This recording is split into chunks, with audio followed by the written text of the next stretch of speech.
Bonjour à tous et bienvenue dans les matins du Sénat. Un très beau texte, un texte ambitieux pour la sécurité sociale. Voilà comment Olivier Véran a qualifié le projet de loi de financement de la sécurité sociale pour 2021. Aujourd'hui, c'est Pierre Moscovici qui est entendu. Le président de la Cour des comptes va livrer son avis sur ce texte très attendu en cette période de crise sanitaire. On regarde l'audition, on en reparle juste après. Équidistance entre l'exécutif et le Parlement. Et donc, je voulais vous dire que vous pourrez toujours compter sur le soutien et sur la disponibilité de notre institution.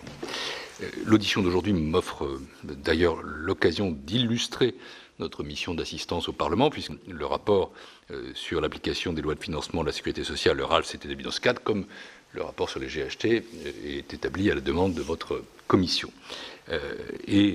En effet, ma présentation sera complétée par celle de la communication relative au groupement hospitalier de territoire.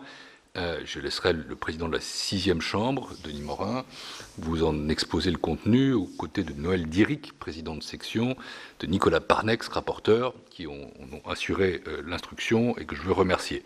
Je suis également accompagné, vous l'avez dit, de Michel Papalardo, la rapporteure générale de la Cour, de Stéphane Seillet, conseiller maître, qui est le rapporteur général du rapport sur la sécurité sociale, d'Antoine Imberti, auditeur, le rapporteur général adjoint. En effet, vous avez devant vous des rapports, notamment un rapport très volumineux. C'est pas toujours lié au volume de travail, mais enfin, ça indique quand même la mobilisation qui a été la nôtre sur ce sujet et qui est la nôtre chaque année. 20 rapporteurs ont contribué à la rédaction du RALF, c'est dire le grand sérieux que nous apportons à cet exercice. C'est un travail qui mobilise en fait presque la totalité de la 6e chambre de la Cour.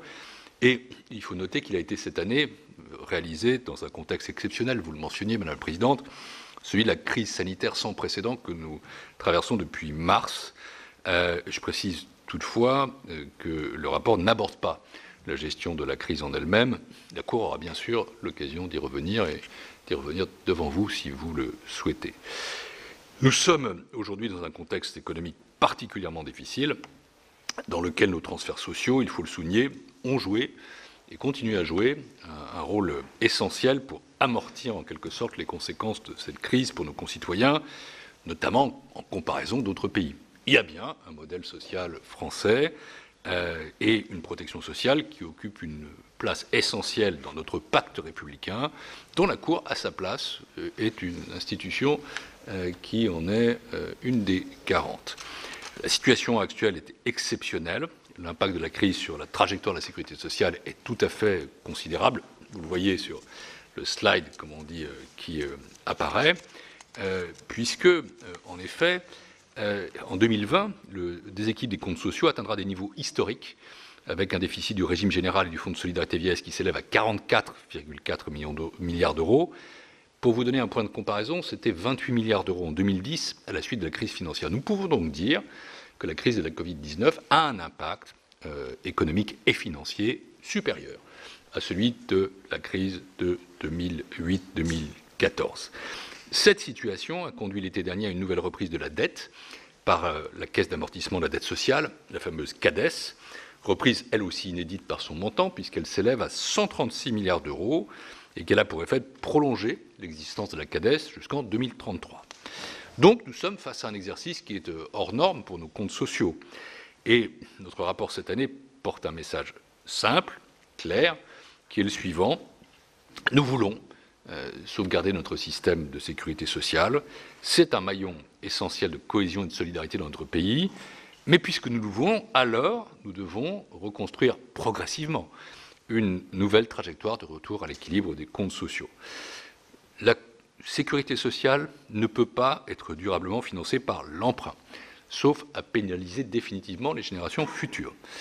Ce message est d'ailleurs que la déclinaison logique dans le domaine de la sécurité sociale, de celui que nous avons porté en juin dernier dans notre rapport sur la situation et les perspectives des finances publiques, présenté devant vos collègues de la Commission des finances, et aussi de la position du Haut Conseil des finances publiques, que je préside également dans son dernier avis. La soutenabilité de la dette publique, qui comprend bien sûr la dette sociale, est pour nous, pour la France, pour nos concitoyens, un enjeu tout à fait central. Je vais revenir sur ces éléments dans la première partie de ma présentation. Pour atteindre ces objectifs, et ce sera la deuxième partie de mon propos, le contexte actuel de nos finances publiques ne nous laisse pas d'autre choix que d'agir sur la qualité et sur la sélectivité de la dépense sociale. Et la Cour formule en ce sens 3 recommandations. D'abord, agir sur les ressorts structurels de la dépense de sécurité sociale, notamment dans le champ de l'assurance maladie, sans réduire bien sûr la qualité de la prise en charge des patients. Ensuite, porter une attention plus grande aux publics défavorisés, en ciblant mieux certaines prestations de solidarité et en prévenant les impacts sur ces publics des mesures générales de maîtrise de la dépense. Enfin, il s'agit de poursuivre les efforts pour améliorer la qualité et l'efficience de la gestion des organismes de sécurité sociale pour permettre d'offrir un meilleur service aux usagers à un meilleur coût. Je vais commencer par la situation financière actuelle de la Sécu, en la mettant en perspective avec sa trajectoire antérieure. Depuis les années 1990, à l'exception d'une très brève période au tout début des années 2000, la sécurité sociale connaît une situation déficitaire. Avant la récession de 2009, son déficit s'élevait à 9 milliards d'euros. Au plus fort de la crise, donc en 2010, il a atteint un niveau alors inédit de près de 30 milliards d'euros. Il a ensuite été réduit de manière continue, de sorte que l'équilibre a été presque atteint en 2018 et en 2019, une trajectoire de redressement qui s'est ensuite infléchie. Je rappelle que la loi de financement pour 2020, votée à l'automne 2019, prévoyait un déficit de 5,4 milliards d'euros. Il y avait déjà une petite reprise, vous le voyez là. La rupture de la tendance régulière de retour à l'équilibre des comptes sociaux est donc antérieure à la crise sanitaire, mais celle-ci, à son tour, a très profondément et dans des proportions jamais vues, dégradé leurs perspectives. En 2020, je l'ai dit, le déficit des comptes sociaux atteindrait un niveau inédit de 44,4 milliards d'euros. Alors, mesdames et messieurs les sénateurs, d'où vient ce montant historique? Il s'agit essentiellement d'un choc sur les principales recettes de la sécurité sociale, liées en particulier aux conséquences du confinement, et dans une moindre mesure, mais une mesure tout de même très significative, de dépenses supplémentaires, essentiellement au titre de l'assurance maladie. Du côté des recettes, elles chuteraient de 27,3 milliards d'euros par rapport à la prévision pour 2020 de la dernière loi de financement de la sécurité sociale. La masse salariale du secteur privé, qui constitue la principale assiette du financement de la Sécu, diminuerait en effet de près de 8% en 2020, contre une prévision de croissance de 2,8% dans la LFS 2020. À soi seul, ça entraîne près de 22 milliards d'euros de perte de recettes. S'agissant des dépenses, elles sont pour la plupart directement liées à la crise sanitaire. Elles provoquent une progression massive de l'ONDAM, l'objectif national des dépenses d'assurance maladie, de 7,6%. Je rappelle que c'est les 2,45% qui étaient prévus dans la LFSS de 2020. Ce niveau est le plus élevé depuis la mise en place de l'objectif en 1997. Selon la Commission des comptes de la sécurité sociale, l'assurance maladie supportera un surcroît de 15 milliards d'euros de dépenses du fait de la crise directement. Ces dépenses comprennent, par exemple, des dépenses supplémentaires à Santé publique France, notamment pour l'achat de masques, ô combien nécessaire, aux établissements hospitaliers et aux services médico-sociaux, mais aussi des dépenses exceptionnelles d'indemnisation d'arrêt de travail, de réalisation de tests, également tout à fait indispensables, ou de compensation des pertes d'activité des professions libérales. Il faut préciser que ce surcroît de dépenses est en partie compensé à hauteur de 4,5 milliards d'euros par une baisse très forte d'une part de l'activité des professionnels de ville et de la consommation courante de médicaments et de dispositifs médicaux. Dans tous les cas, nous constatons que l'impact de la chute brutale des recettes et de l'augmentation des dépenses sur la dette sociale est absolument massif. Au titre de la seule année 2020, la dette augmenterait en effet d'environ 30 milliards d'euros pour atteindre 145 milliards d'euros. Sa réduction intervenue entre 2016 et 2019 étant donc quasi effacée. Dans ce contexte, l'horizon d'extinction de la dette sociale a été reporté d'une décennie, et demeure d'ailleurs assez incertain. La décision de transfert de la dette à la CADES, que j'ai mentionnée par ailleurs, a été prise sans visibilité précise sur la trajectoire financière de la sécurité sociale. Or, nous savons que la crise sanitaire pourrait avoir une empreinte durable sur les comptes sociaux, qu'elle affecterait aussi le potentiel de croissance économique et donc le niveau de recettes de la sécurité sociale. Et donc je redis devant vous le message que j'ai passé il y a peu de semaines devant vos collègues de la Commission des affaires sociales, des finances, au titre de président du Haut Conseil des finances publiques. Il nous semble qu'il faudrait une nouvelle trajectoire de référence du PIB à travers une loi de programmation de finances publiques qui pourrait être votée au printemps prochain, en même temps que le programme de stabilité, lorsque nous aurons plus de visibilité. À vrai dire, ça nous paraît indispensable. On ne peut pas piloter les finances publiques sans boussole, sans cap, sans référence solide.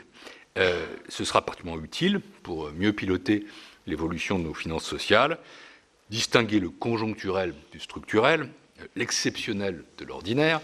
C'est plus que jamais une nécessité pour la bonne gestion de nos finances publiques. Les dépenses pour répondre à la crise sanitaire ne sont pas discutées.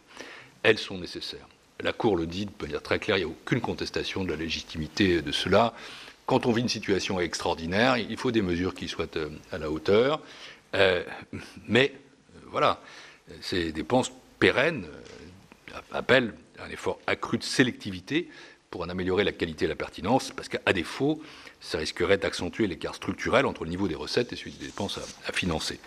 De la même manière, il sera important que les mesures de régulation des dépenses annoncées en 2021 à hauteur de 3,5 milliards d'euros soient plus amplement documentées, fassent l'objet aussi d'un suivi rigoureux dans leur mise en œuvre. Face à la hausse des dépenses, l'augmentation nette des recettes affectées au financement de la sécurité sociale apparaît peu envisageable.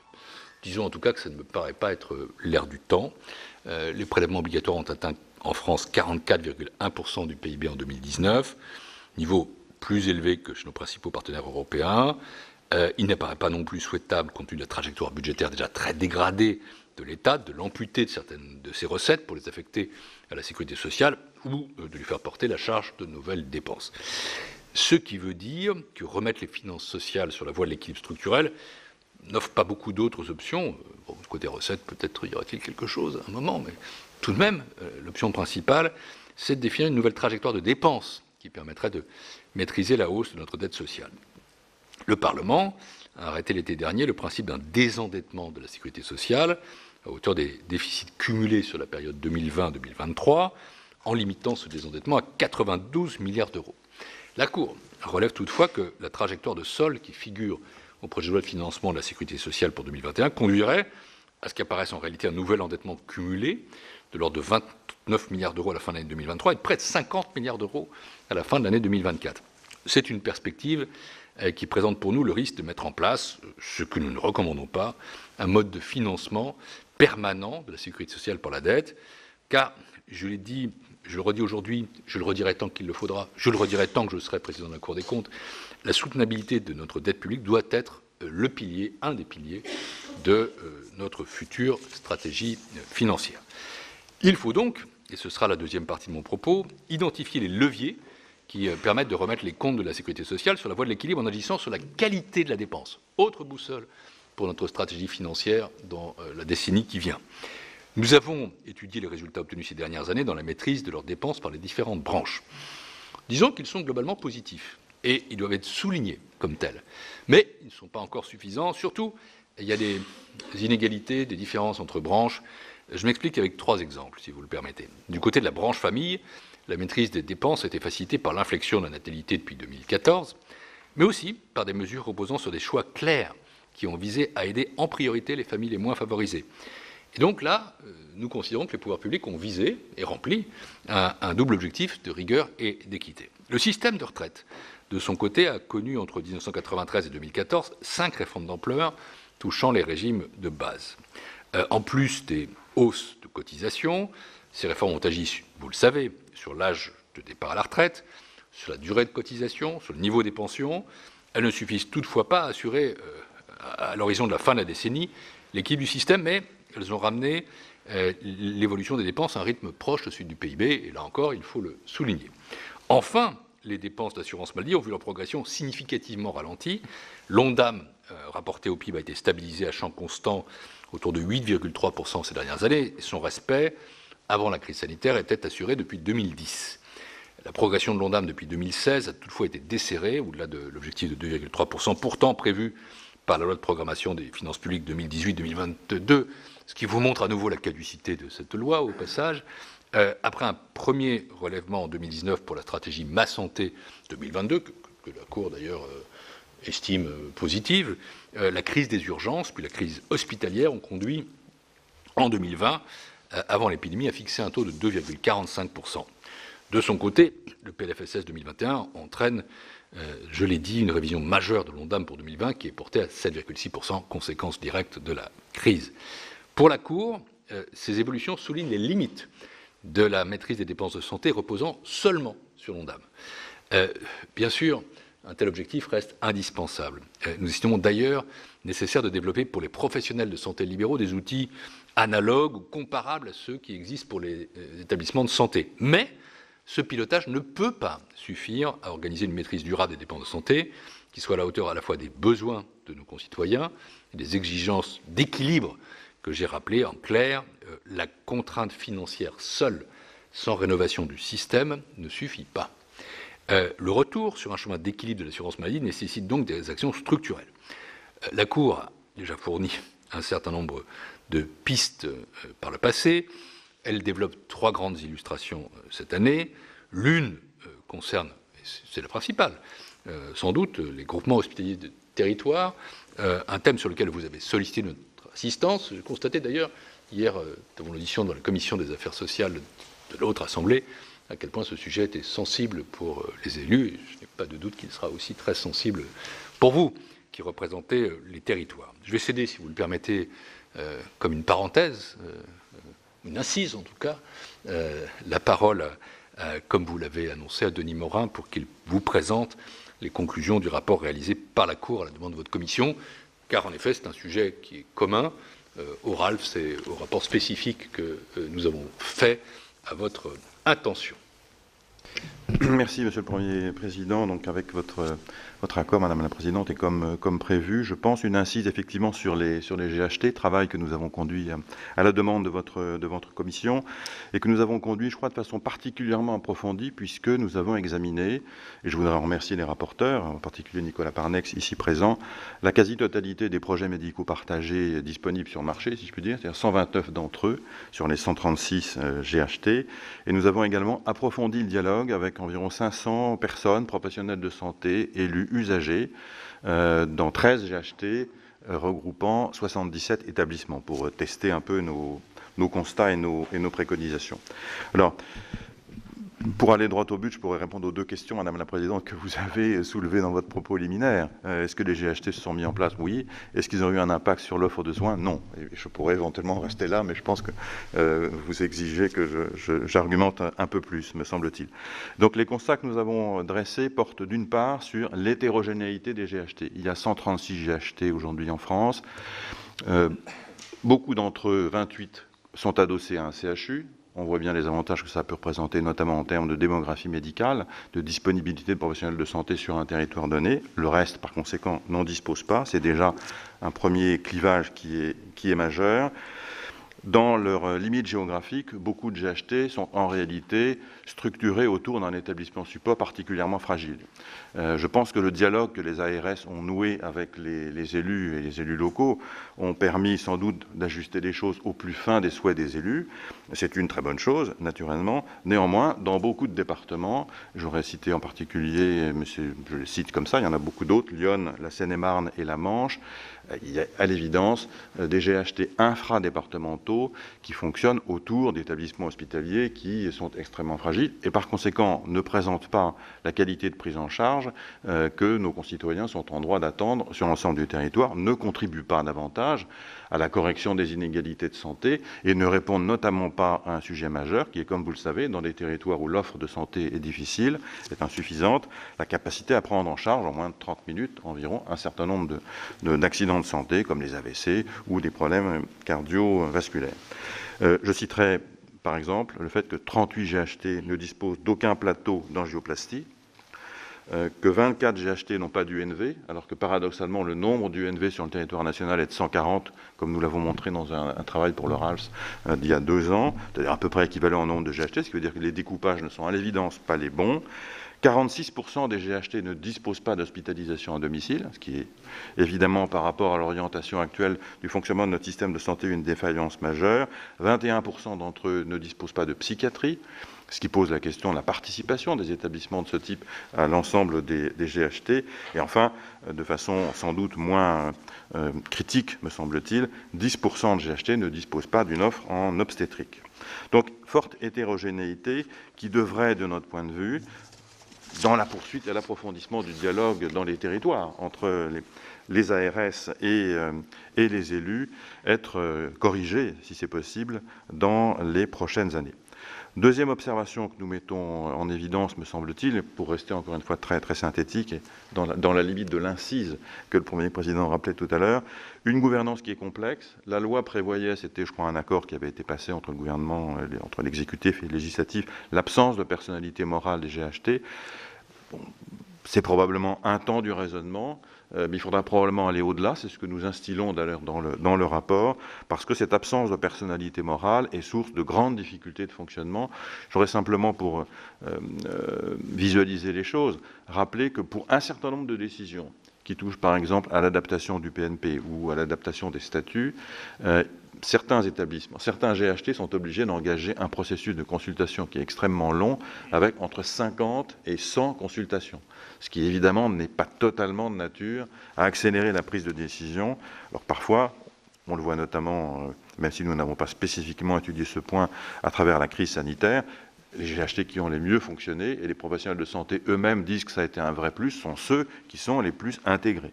Et par conséquent, ceux qui ne le sont pas, et qui sont restés dans une logique beaucoup plus fédérative qu'intégrative, présentent de ce point de vue-là un certain nombre de défaillances. Enfin, troisième point, et j'en terminerai par là, les GHT n'ont pas comporté à ce stade, alors il faut bien dire que la réforme est quand même relativement récente, le sujet de la coopération hospitalière est un sujet qui remonte à très loin avec les SIH. Je citerai aussi des CHT de la loi HPST de 2009, et puis bien entendu les GHT de la loi santé de 2016, donc c'est quand même relativement récent, mais nous n'avons pas noté à ce stade d'effets restructurants majeurs de la mise en place des GHT, ce qui est fort dommage. Rarement mise en place de ce qu'on appelle la gradation des soins dans les territoires, ce qui est une vraie difficulté. Pas de correction des inégalités de santé. Nous avons observé que la répartition de l'offre, en vérifiant, en testant sur un échantillon de GHT la situation de l'offre en 2014 et la situation de l'offre en 2018 ou 2019. Nous avons vérifié comment l'offre s'était répartie entre les établissements supports, je crois que c'était une demande du président Milon, et les établissements périphériques. Et nous avons observé dans quelques cas un phénomène de concentration vers l'établissement support, mais dans beaucoup de cas, et à notre grande surprise, le phénomène inverse, c'est-à-dire un déport d'activité vers des établissements périphériques qui pour autant rencontrent toujours les mêmes difficultés, et en particulier de disponibilité de professionnels de santé. Nous avons noté peu de création de pôles interétablissements, moins de 5% des GHT. Nous avons noté une stabilisation du nombre de salles d'intervention chirurgicale, et évidemment, notre idée, c'est plutôt qu'il faut les réduire, en particulier celles qui ont peu d'activité. Il y a 3300 salles d'intervention chirurgicale dans notre pays. Il y en avait 3300 en 2014, il y en a un petit peu moins en 2018, une cinquantaine, mais dans un nombre d'établissements qui est inchangé et qui est même en légère croissance. 611 établissements en 2014 et 614 4 années plus tard. Donc on voit bien qu'il y a eu plutôt, les GHT ont plutôt eu pour effet, en gros, de stabiliser, de figer l'offre, sauf dans quelques cas relativement marginaux. Et donc, on peut, par conséquent, de ce point de vue, à ce stade, et encore une fois, c'est un constat qui est très préliminaire, puisqu'on est 2 ans après 4 ans, pardon, après la loi santé aujourd'hui, on peut constater que l'offre de santé n'a pas été substantiellement modifiée. Pourtant, il y a un certain nombre de sujets qui mériteraient, je pense, un approfondissement de la réflexion, de notre point de vue et de mon point de vue. Premier point, quid de l'organisation des transports sanitaires? Quel rôle les GHT pourraient-ils jouer dans ce domaine? Deuxième point, quid du régime des autorisations? Pourrait-on imaginer que les autorisations passent aux GHT et non pas aux établissements qu'ils constituent? Il y a une réflexion en cours sur la réforme des autorisations. Je pense qu'elle est en cours depuis une dizaine d'années d'ailleurs. Donc peut-être un jour pourra-t-elle aboutir? Si elle aboutit, ce serait bien, je pense, de se poser ce genre de questions. Troisième point, comment s'assurer de la disponibilité des personnels médicaux et non médicaux sur un territoire donné auprès de l'ensemble de la population de ce territoire?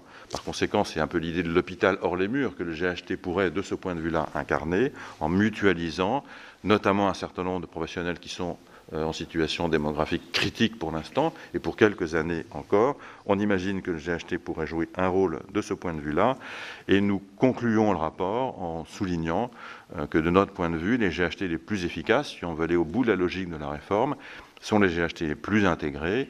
Nous plaidons vigoureusement pour des directions communes d'établissements au sein de GHT. Directions communes, ça existe depuis très très longtemps.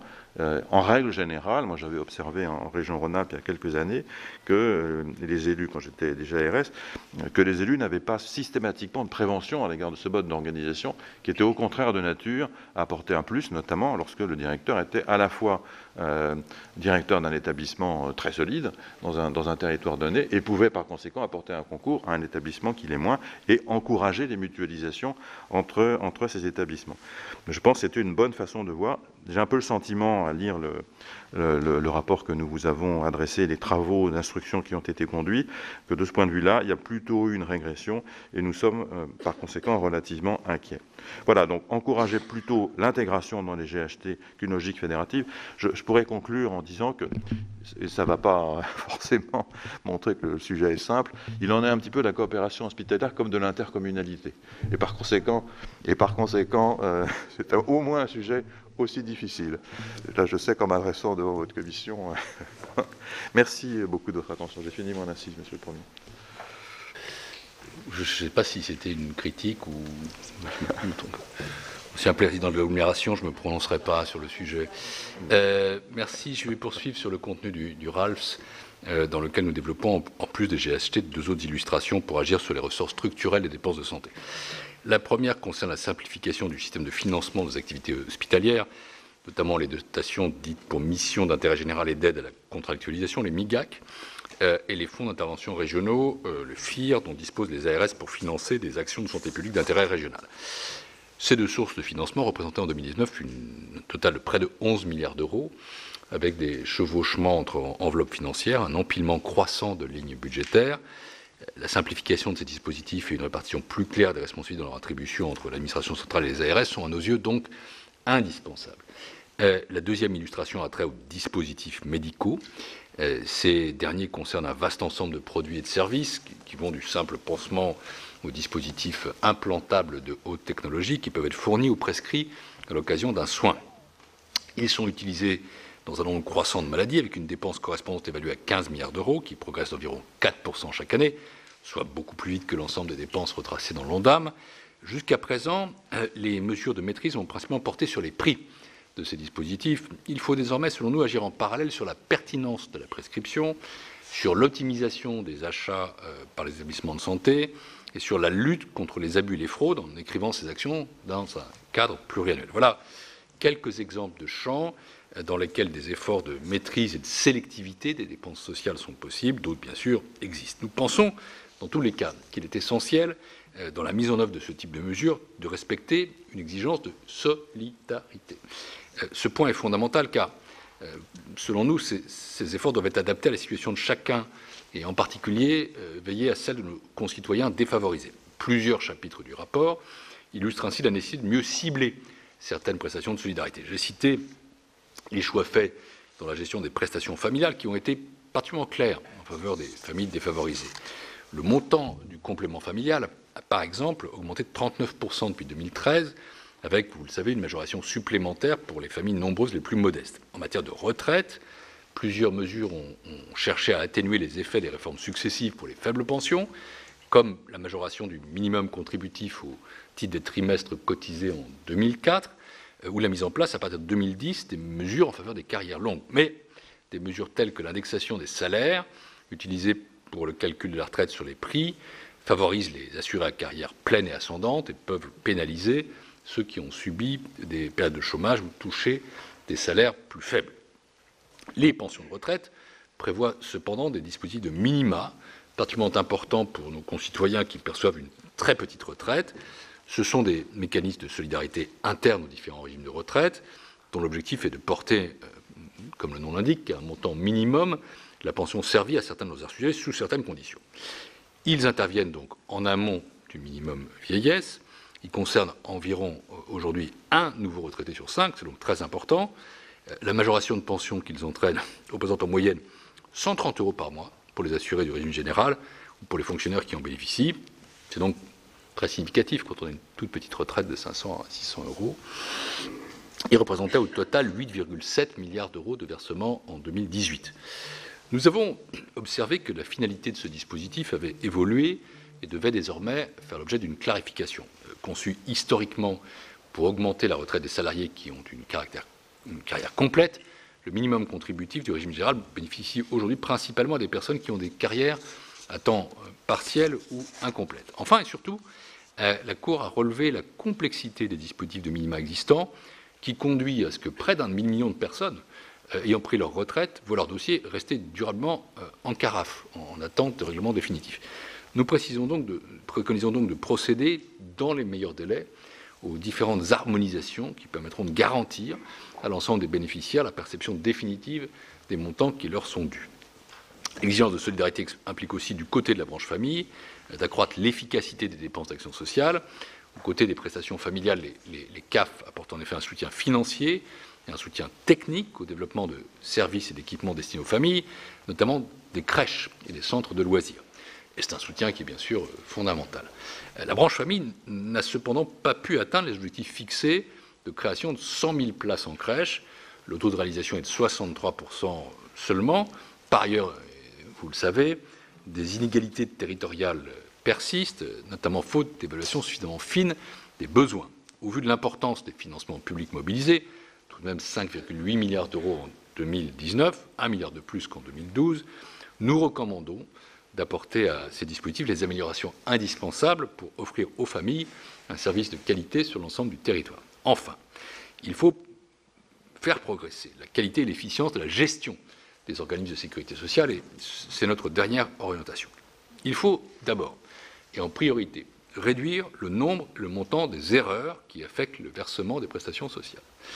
Dans le cadre de ces travaux de certification des branches du régime général, la Cour examine chaque année le degré de conformité des prestations versées aux règles de droit applicables. Pour l'exercice 2019, ces travaux font état d'un montant d'erreurs à caractère définitif d'au moins 5 milliards d'euros, toutes branches confondues. Ces erreurs peuvent être faites au détriment des finances sociales. C'est le cas pour 90% de celles qui affectent les prises en charge des frais de santé, mais elles peuvent aussi se faire au détriment des bénéficiaires de prestations, comme pour les 2/3 des erreurs qui affectent le versement des retraites. Ces anomalies résultent soit des données déclarées par les bénéficiaires, soit des opérations de gestion des caisses de sécurité sociale elles-mêmes. Il faut noter que la fréquence et la portée financière des erreurs sont en nette augmentation ces dernières années. Par exemple, la portée financière des erreurs liées aux données déclarées pour les prestations de la branche famille a atteint 3,4 milliards d'euros en 2018 contre 2 milliards d'euros en 2014. Bien sûr, il faut distinguer les erreurs des fraudes, dont nous avons parlé devant vous il y a quelques semaines. Mais il y a aussi des points communs dans le traitement des deux questions. La Cour recommande d'accroître l'automatisation des processus de gestion, de dématérialisation des déclarations pour éviter de verser des prestations qui sont non conformes à la réglementation. Et comme nous l'avons souligné dans notre communication devant vous relative à la lutte contre la fraude aux prestations sociales, il faut aussi fermer les possibilités systémiques de fraude et renforcer les actions de contrôle a posteriori avec des effectifs plus importants. Enfin, notre rapport évoque, avec différentes recommandations à l'appui, la nécessité d'adapter l'organisation des branches du régime général et de moderniser la gestion du recouvrement social par le réseau des URSSAF. Voilà, Madame la Présidente, Monsieur le rapporteur général, Mesdames et Messieurs les sénateurs, j'en ai terminé avec la présentation de notre rapport sur la sécurité sociale. Je voudrais, à nouveau pour conclure, insister sur notre message principal et le résumer d'une certaine façon. La priorité face à la crise sanitaire a été donnée au soutien de notre système de santé. C'était nécessaire, c'est légitime, justifié. Mais dès que les circonstances le permettront, et nous l'espérons le plus tôt possible, il est impératif de remettre rapidement la sécurité sociale sur un chemin d'équilibre financier durable pour assurer la soutenabilité de la dette sociale, pour éviter de pénaliser les générations futures. Donc il faut bien distinguer ce qui est le très court terme, la gestion de la crise, de ce qui est le retour à une trajectoire qui est une trajectoire durable. Il n'est pas exact que la Cour ait proposé de tailler dans la dépense sociale, comme j'ai pu le lire ici ou là. C'est une caricature, bien sûr. Mais la Cour est aussi là pour assurer la bonne gestion des deniers publics et pour assurer que, dans le moyen terme, en effet, la dette publique soit sous contrôle, que son évolution soit soutenable. Des adaptations en profondeur seront nécessaires pour atteindre cet objectif. Et soyons conscients, mais vous l'êtes, que plus ces adaptations seront différées, plus elles seront difficiles à mettre en œuvre. Je vous remercie pour votre attention et je me tiens, avec les magistrats qui m'entourent, avec en particulier Denis Morin, à votre disposition pour répondre à vos questions. Merci beaucoup, Monsieur le Premier Président. Merci à Monsieur Denis Morin. Je vais passer tout de suite la parole au rapporteur général, puis les rapporteurs des différentes branches, et ensuite Alain Milon, qui est plus spécifiquement ciblé ce matin sur les GHT. Et ensuite, on fera des questions groupées de collègues pour compléter cette audition. Monsieur le rapporteur général. Merci, Madame la Présidente. Merci, Monsieur le Premier Président et Monsieur le Président, Mesdames et Messieurs les conseillers. J'ai toujours évidemment plaisir à vous écouter parce qu'on apprend un certain nombre de choses. Je dois dire que, comme on a eu une audition assez récente, on avait déjà effectivement un peu ébauché, en quelque sorte, les constats que vous avez faits pour une part. Mais effectivement, comme vous l'avez souligné fortement, on assiste à une forte dégradation en 2020 des comptes de la Sécu. Mais moi, ce qui me paraît le plus inquiétant, c'est la trajectoire financière. Depuis 2021 jusqu'en 2024, on constate une stabilisation du déficit au niveau de 20 milliards environ d'euros. Et est-ce que ce déficit vous paraît réaliste au vu des hypothèses de croissance? Vous avez souligné la nécessité effectivement de revoir la trajectoire financière, d'avoir une loi sur ce point qui reprenne en compte effectivement des données réalistes actuelles. Et du fait aussi de la loi du grand âge, enfin autonomie, qui doit être votée au début de l'année prochaine. Dans ces conditions, quelle est la vision de la Cour sur la possibilité, et vous avez évoqué le sujet aussi, d'éteindre la dette sociale qui ne cesse de croître et qui risque de croître encore jusque 2033? Donc voilà la première question. Pour faire face à cette situation, votre rapport préconise une meilleure maîtrise de la dépense sociale. J'ai entendu effectivement un certain nombre de recommandations, mais qui ne me paraissent pas de nature suffisante pour équilibrer les comptes à venir. En tous les cas, j'aimerais, si vous pouviez effectivement nous aider dans ce domaine, vous seriez les bienvenus, c'est de préciser les domaines, les montants dans lesquels on pourrait agir rapidement, efficacement, pour réduire en quelque sorte ce déficit. Parce que je crois que si vous considérez qu'afficher un retour à une progression de l'ondame de 2,3 à compter de 2023 sur une base de dépenses de 2022 est excessif, quelles seraient pour vous, en quelque sorte, les dépenses sur lesquelles il faut se pencher en priorité? Enfin, j'en viens à un point que vous avez aussi évoqué, c'est-à-dire votre rapport parle des erreurs, voire des fraudes, quand elles sont intentionnelles, qui sont en nette augmentation ces dernières années et qui ont atteint, vous citez le chiffre de 5 milliards. Effectivement, moi, je reviens à votre dernier rapport sur les fraudes, justement, aux prestations. Il ne faut jamais oublier non plus les fraudes aux cotisations, d'ailleurs, qui existent aussi, et que la COS a chiffré à peu près à 6 à 8 milliards, ce qui n'est pas rien quand vous imaginez les besoins de financement de la sécurité sociale. Notre commission bien entendu, va relayer les propositions que vous avez faites à cette occasion lors de l'examen prochain de la loi de financement de la sécurité sociale. Vous avez notamment appelé chaque organisme à se doter de moyens pour évaluer la fraude. J'ai regretté, vous le savez, que vous n'ayez pu estimer cette fraude, parce que vous avez pu voir, comme moi, que les fantasmes continuent et ne cessent d'amplifier, de croître et d'embellir. On est à 40, 50 milliards, des organes de presse s'en font état. Il y a même un livre qui a été publié. Je n'en dirai rien, mais je n'en pense pas moins. Je dis qu'il est indispensable et urgent d'avoir un organisme comme le vôtre, en tous les cas, nous allons nous y employer, mais avec nos moyens, qui puisse estimer, donner des chiffres pour essayer de faire taire, en tous les cas, de donner, essayer d'approcher la réalité de ces erreurs et de cette fraude. Alors, je crois d'ailleurs que de son côté, la Cour devrait, et je vous pose la question, est-ce qu'elle est prête à s'impliquer à son niveau de contrôleur pour certifier annuellement les montants que publieront les organismes? Sinon, vous savez, être jugé parti, ça n'a jamais été effectivement une situation intéressante et qui assure effectivement la vérité et la véracité des chiffres. Donc voilà, je crois en avoir terminé avec mes questions. Merci.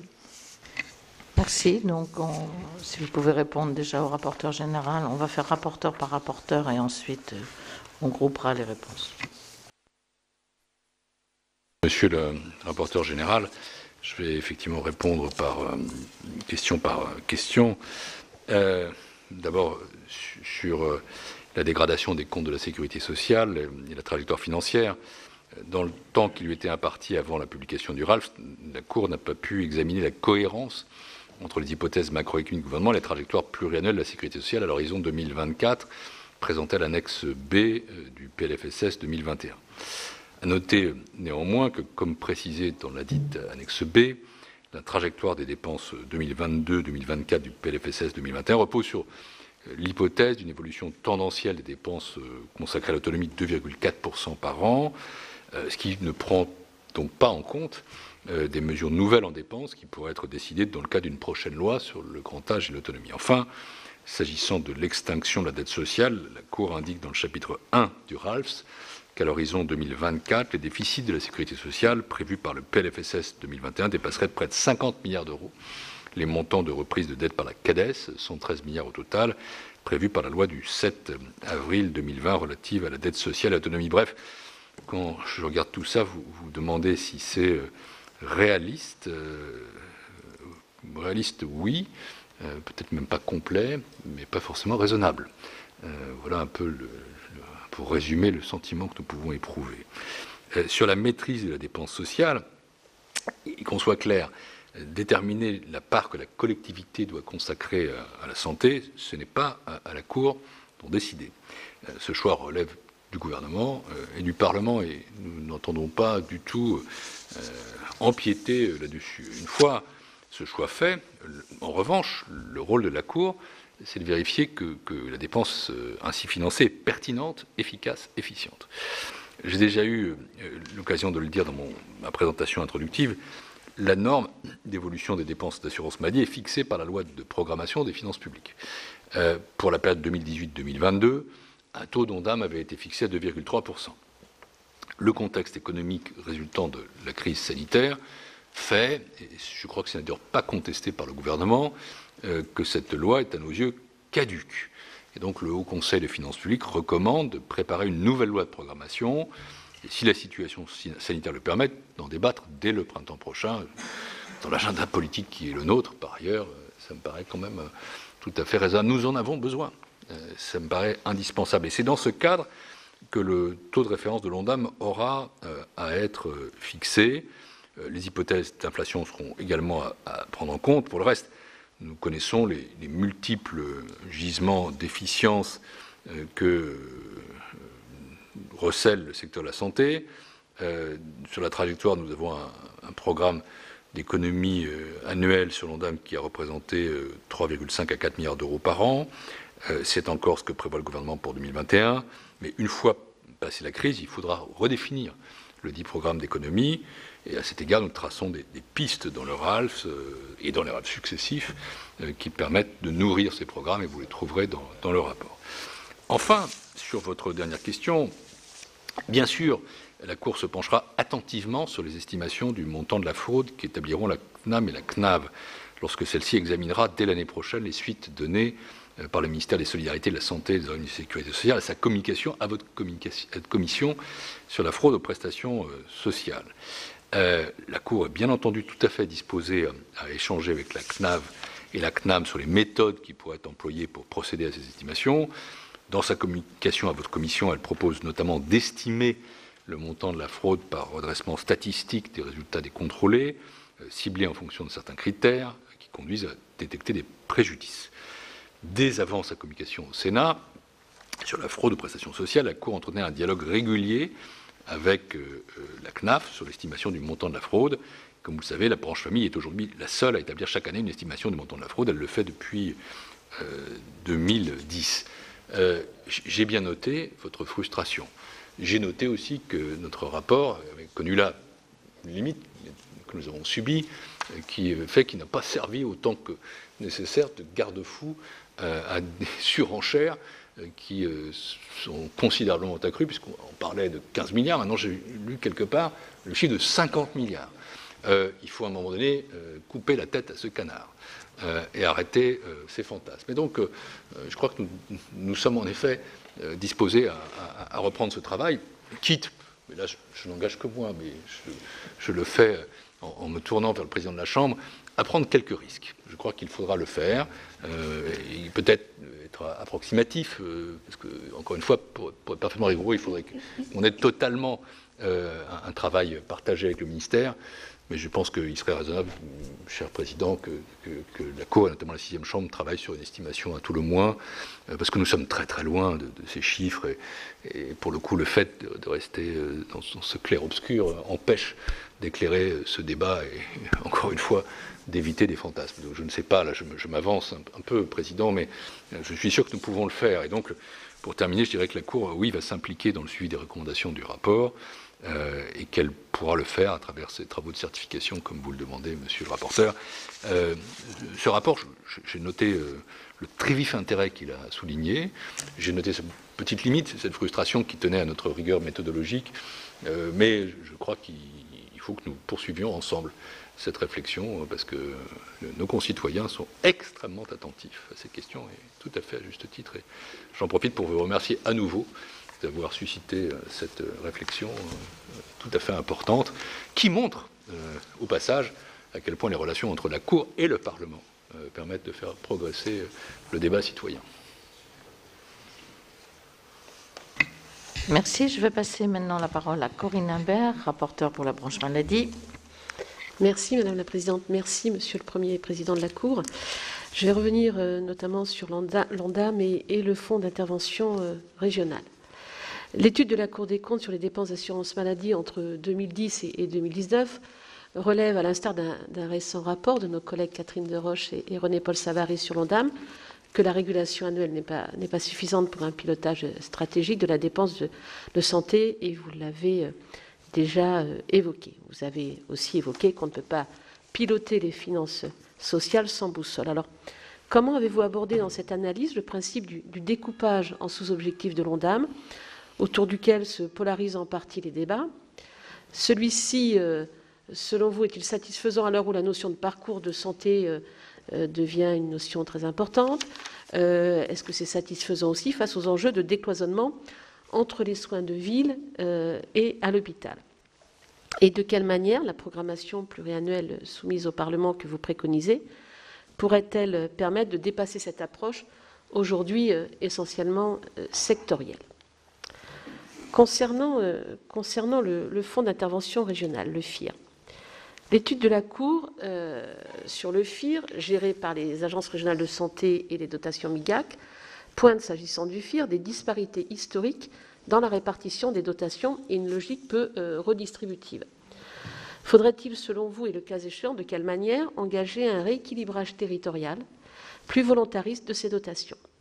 Et sous réserve d'une plus grande transparence que vous appelez également de vos voeux, un renforcement substantiel du FIR pour accroître les marges de manœuvre dans les actions conduites dans les territoires serait-il, selon vous, souhaitable? Et si oui, dans quelles conditions? Enfin, peut-être un petit mot donc aussi en lien avec évidemment ce rapport sur l'application des lois de financement de la sécurité sociale. La Cour appelle de ses voeux des réformes plus intenses pour exploiter les multiples gisements d'efficience de notre système de soins. Quels sont les enseignements, selon vous, de la crise sanitaire actuelle? En clair, est-ce que le virus aurait un petit avantage, ou en tout cas nous aiderait? Quel gisement d'efficience percevez-vous dans la gestion sanitaire de cette crise? Je vous remercie. Je peux prendre la parole. Je considère que la présidente me l'a passé. Et je remercie la rapporteure. Et je lui dis que la Cour partage sa préoccupation sur les entraves au déploiement d'une logique de prise en charge des patients selon la notion de parcours de santé.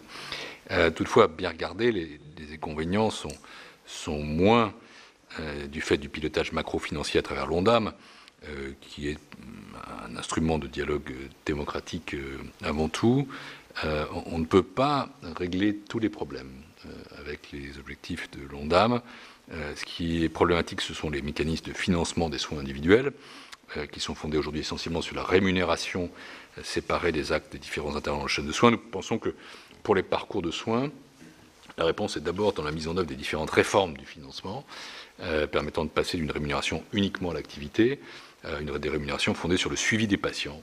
Donc nous travaillons beaucoup sur la prévention en santé, notamment en lien avec une autre assemblée, à la conséquence des soins, à la qualité. Nous engageons des travaux sur ces sujets qui pourront donner lieu à une publication l'année prochaine. La programmation pluriannuelle, pour y revenir, à laquelle nous pensons, n'est pas celle du découpage de l'ONDAM en secteur.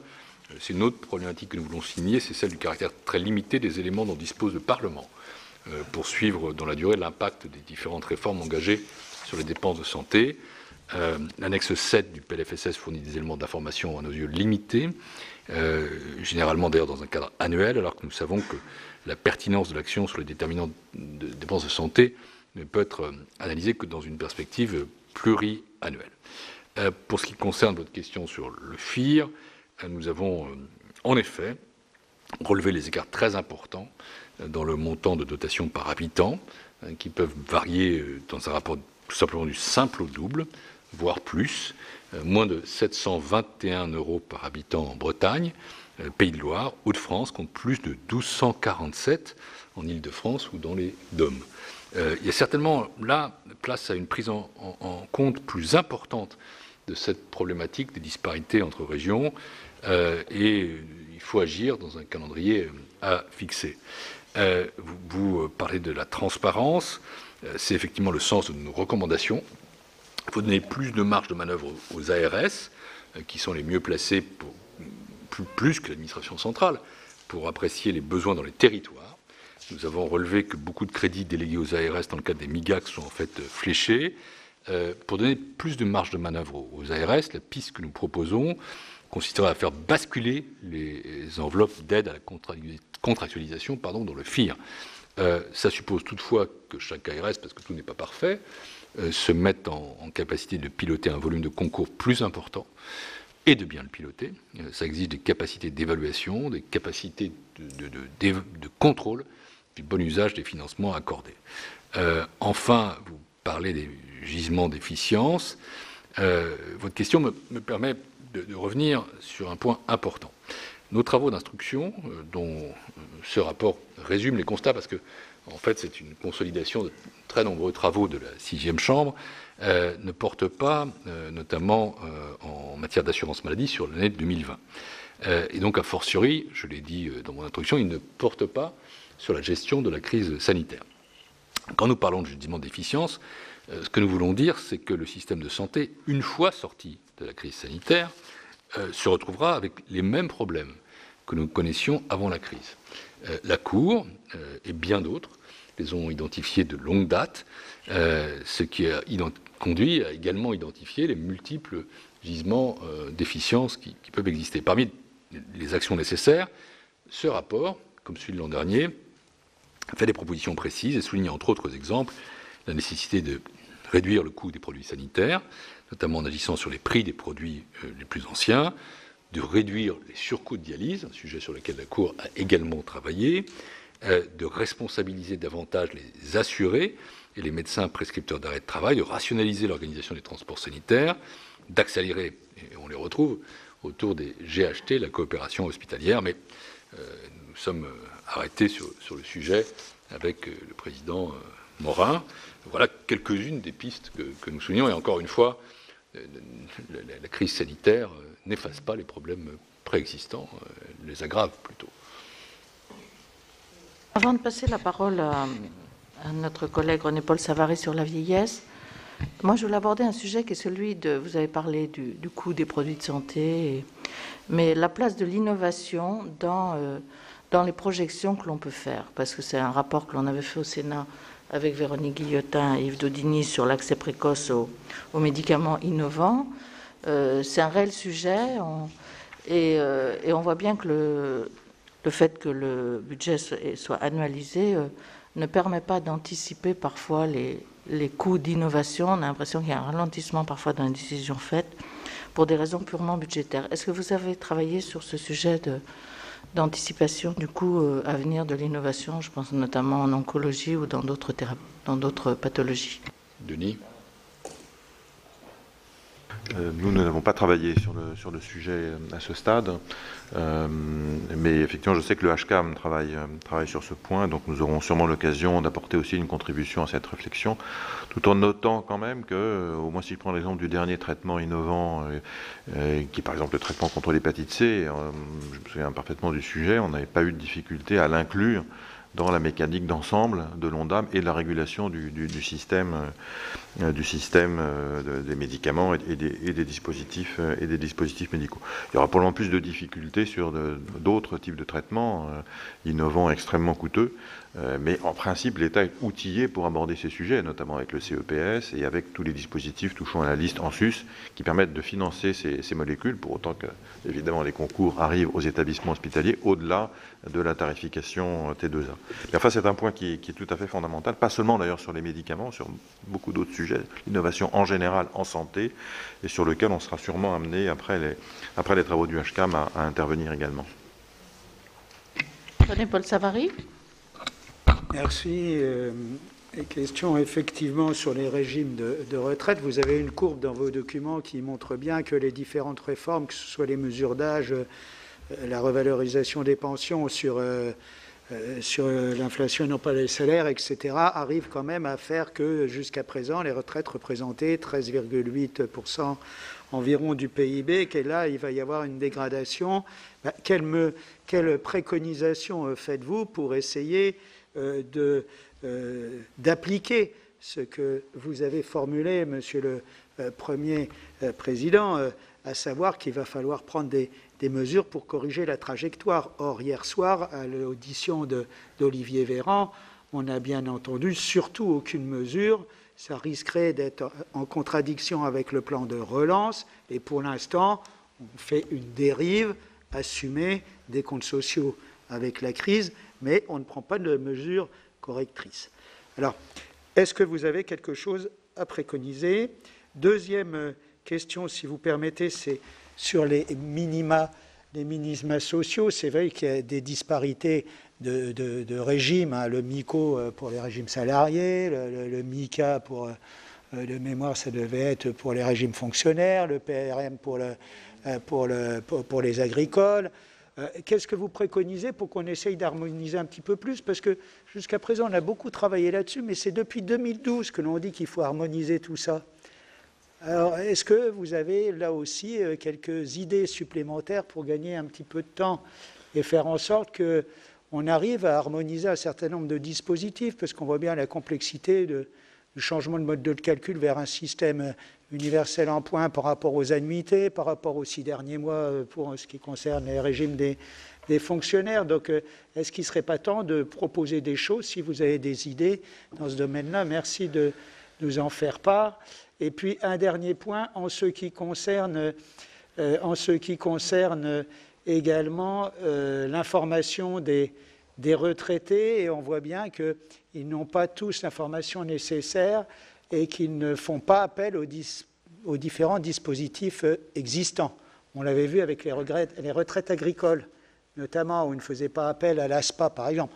Il faut dire que l'ASPA égale recours sur succession, donc ça peut quelquefois faire en sorte qu'on ne fasse pas appel à ce dispositif. Il n'empêche, une meilleure information serait importante. Est-ce que vous avez là aussi quelques idées de préconisation dans le cadre de votre réflexion? Je vous remercie. Monsieur le Président. Merci, Madame la Présidente, Monsieur le Sénateur. Je ne vais pas entrer dans le débat sur, j'allais dire, le timing, sur le calendrier des décisions à prendre. Il me paraît, encore une fois, je le dis, pas illogique qu'il y ait un temps pour la réponse à la crise sanitaire, la crise économique, la crise sociale, mais le temps du retour à une trajectoire d'équilibre financier soutenable viendra et doit venir. Et c'est aussi l'enjeu du débat démocratique que nous appelons sur une loi de programmation de finances publiques qui doit remettre les choses dans une perspective, pour le coup, à la fois réaliste et raisonnable, qui est celle de la soutenabilité de la dette publique. Comme vous le savez, le Conseil d'analyse de rotation des retraites, le COR, a été saisi en août dernier par le Premier ministre d'une nouvelle évaluation de la situation financière du système de retraite à l'horizon 2030. Le résultat de cet exercice de projection devrait être rendu public dans les tout prochains jours. La question de l'intensité et de la durée de la crise et son caractère durable seront, pour le coup, par rapport à cette question de calendrier que nous évoquions, on peut le penser, cruciales. Je note que le Premier ministre a demandé au corps d'évaluer le déficit conjoncturel lié à la crise et de le distinguer du déficit structurel qu'il conviendra de réduire. Naturellement, ce n'est pas à la Cour de recommander à ce stade l'utilisation de tel ou tel levier.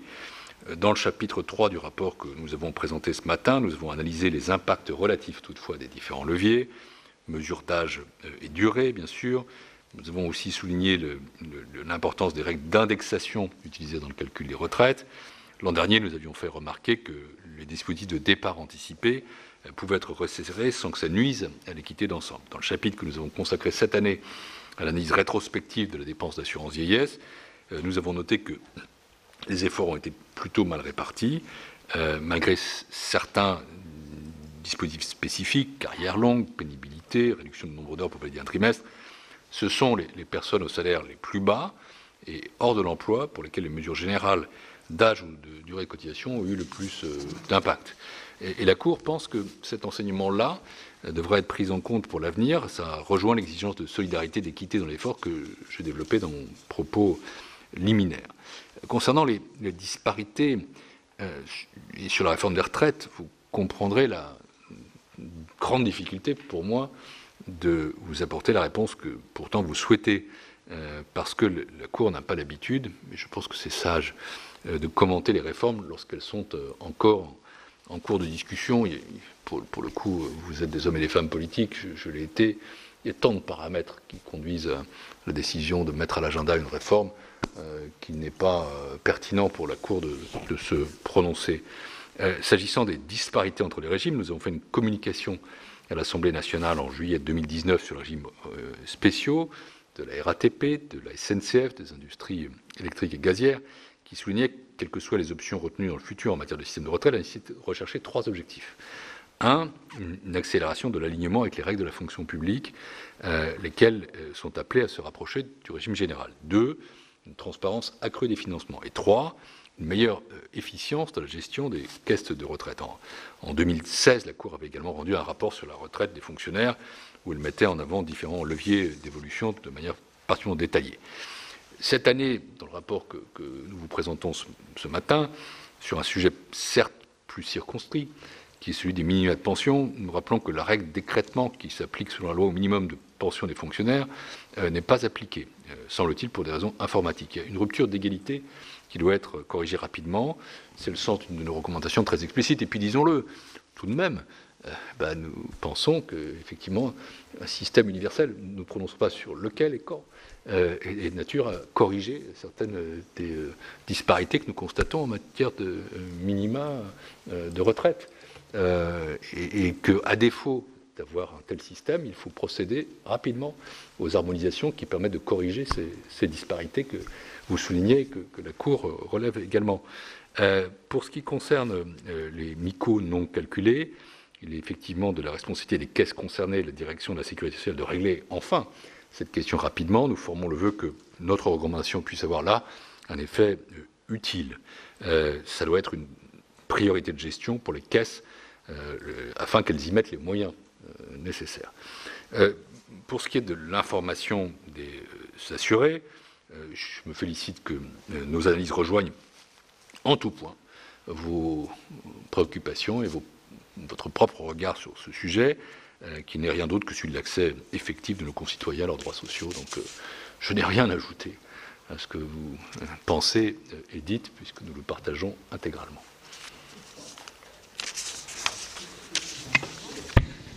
Merci, Monsieur le Président. Elisabeth Doineau pour la branche famille. Oui, merci Madame la Présidente. Je voudrais commencer par des remerciements à l'adresse du Premier Président de la Chambre, ainsi qu'à l'adresse de Monsieur Denis Morin. Moi, j'étais vraiment en appétence par rapport à l'exercice de ce rapport sur les GHT. On est tous sur nos territoires concernés par ces nouvelles formes de coopération et on se posait beaucoup de questions. Moi, j'ai toujours d'ailleurs été très déçu que dès les débuts, les établissements privés ne soient pas à la table, je dirais, de conférence, au même titre que les établissements publics. On a vu pendant cette crise sanitaire combien cette coopération entre public et privé était indispensable et je pense qu'il faudra changer les choses. Alors je reviens à la branche famille puisque c'est mon rôle. Vous avez consacré une large part de ce rapport, vous avez même consacré un chapitre aux dépenses d'action sociale sur la branche famille. Vous y indiquez que l'objectif fixé dans la COG 2013-2017 de correction des inégalités territoriales dans le développement des modes de garde n'a pas été atteint. Vous constatez que la prestation de service unique des CAF, qui soutient financièrement les crèches, ne procure plus un effet de levier majeur à la création d'équipements ou de places d'accueil. Les créations de places étant largement liées à l'implication des collectivités et du secteur privé. J'avais eu souvent l'occasion d'ailleurs de dire combien l'excès de normes, l'excès d'encadrement mettait en difficulté les collectivités pour justement s'associer pleinement financièrement à la création de nouvelles places de crèches. La COG 2018-2022 fixe de nouveau un objectif d'égal accès aux modes de garde. Et la CNAF a mis en place à cette fin des bonus mixité sociale et inclusion handicap, on l'avait vu l'année dernière. Avez-vous évalué en fait le déploiement de ces dispositifs? Sont-ils selon vous de bons leviers pour améliorer l'efficacité de soutien aux crèches? Et comment mieux évaluer l'efficience de ces mesures de soutien?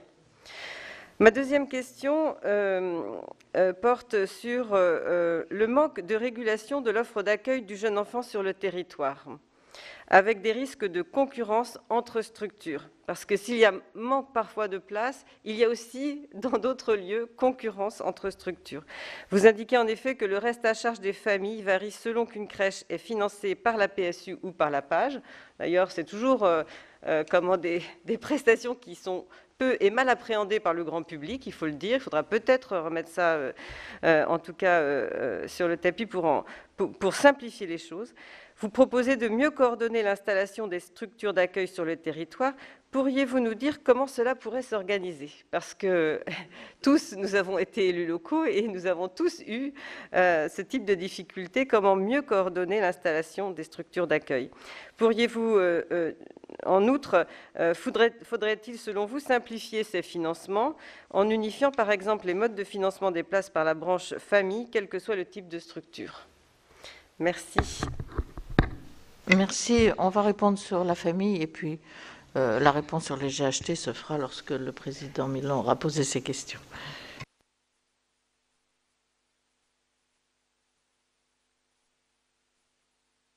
Avant de laisser peut-être le président Morin compléter, je prends note de ce que vous avez dit sur les GHT, tout en relevant au passage que ce n'est déjà pas si simple pour le public, qu'ajouter le privé exigera une mobilisation encore plus forte.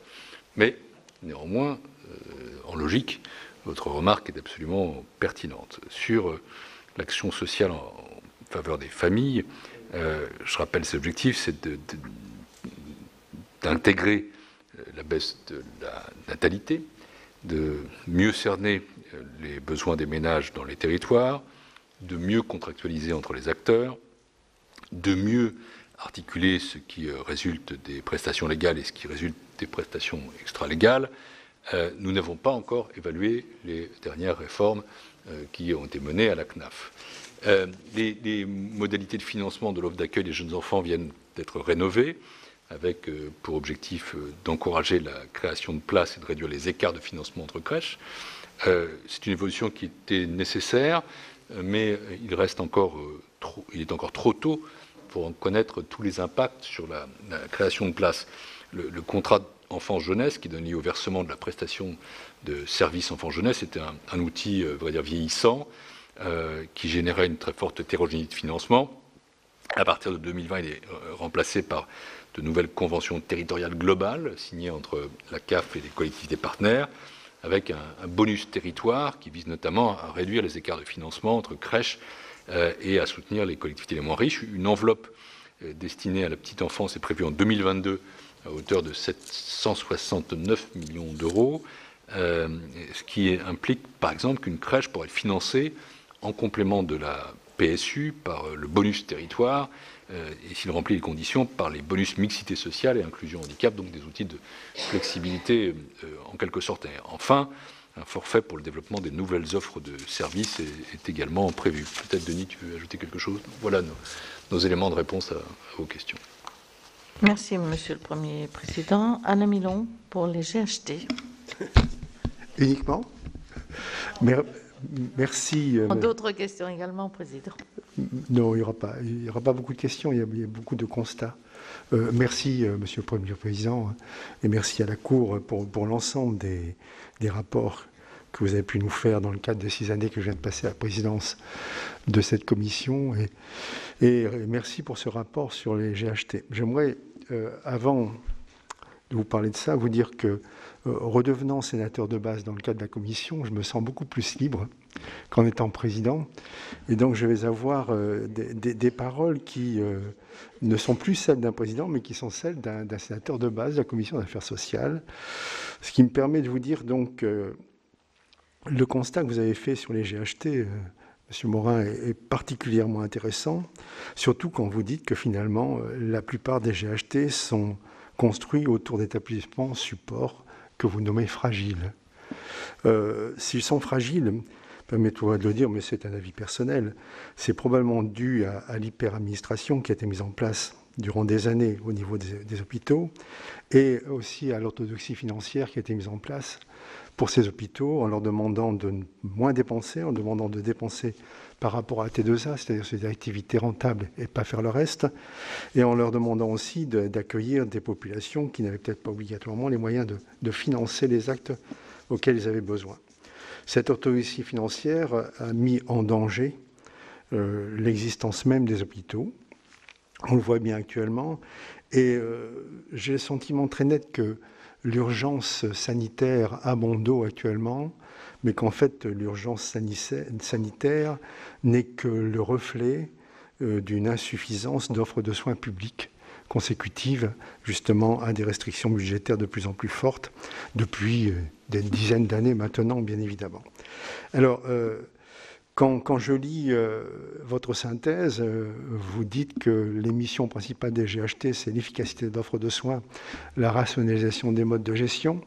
Et quand vous faites le constat, vous dites que les GHT n'apportent pas de réponse suffisante à la question de l'égal accès aux soins entre les territoires, que les GHT n'ont pas d'impact significatif sur l'offre de soins et la consommation de soins, et que les GHT qui devraient permettre de mener à terme l'organisation territoriale de l'hospitalisation publique ne sont pas arrivés à mener à terme cette organisation territoriale de l'offre de soins publics. Donc, comment est-ce que je peux dire ça? Monsieur le Premier vice-président, est-ce que la bonne gestion des finances publiques, qui était l'un des termes que vous avez utilisés dans le cadre de votre exposé, ça doit être simplement le contrôle des dépenses?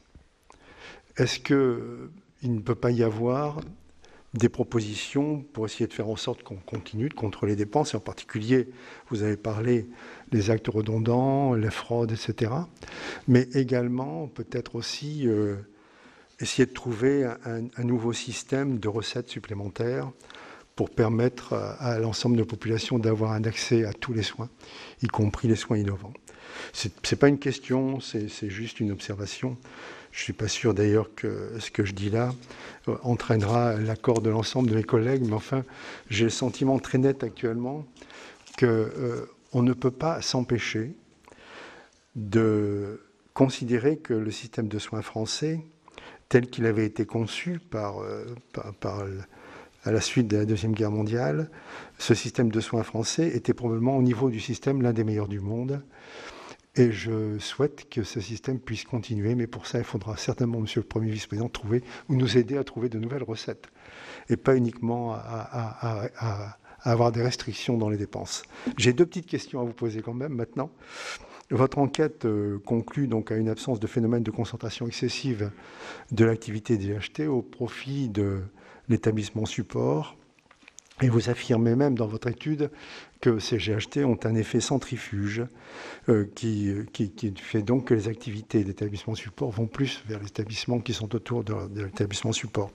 Est-ce que cela est réel ou y a-t-il au moment de la mise en place des GHT des stratégies qui ont été mises en place de contournement de ces activités qui devraient rester dans l'établissement support et ne pas aller dans les établissements secondaires? Cette question me semble importante. Et puis la deuxième question l'est un peu plus encore. Vous déplorez fort justement que le modèle d'intégration proposé par les GHT perpétue le cloisonnement de l'offre de soins. Et vous dites donc que vous suggérez qu'au GHT, au GCS, on additionne une forme supplémentaire de groupement. À force de mettre des couches supplémentaires, comme au niveau des intercommunalités, n'y a-t-il pas un danger de mettre trop de couches? Et ne serait-il pas simplement plus utile de créer une seule catégorie de groupement dans laquelle serait intégrée, comme l'a dit Mme Doineau, l'offre privée et l'offre aussi de médecine de ville? Oui, moi, avant que vous répondiez, je voudrais compléter un peu ce qu'a dit le président Milon. Parce que c'est une question aussi que je souhaitais poser, c'était lorsque vous avez travaillé, on avait travaillé, nous, avant la loi santé de Madame Buzyn, sur un état des lieux un peu de ce qui avait été décidé auparavant, le CPTS, les plateformes territoriales d'appui et les groupements hospitaliers de territoire. Et ça rejoint la question d'Anne Milon.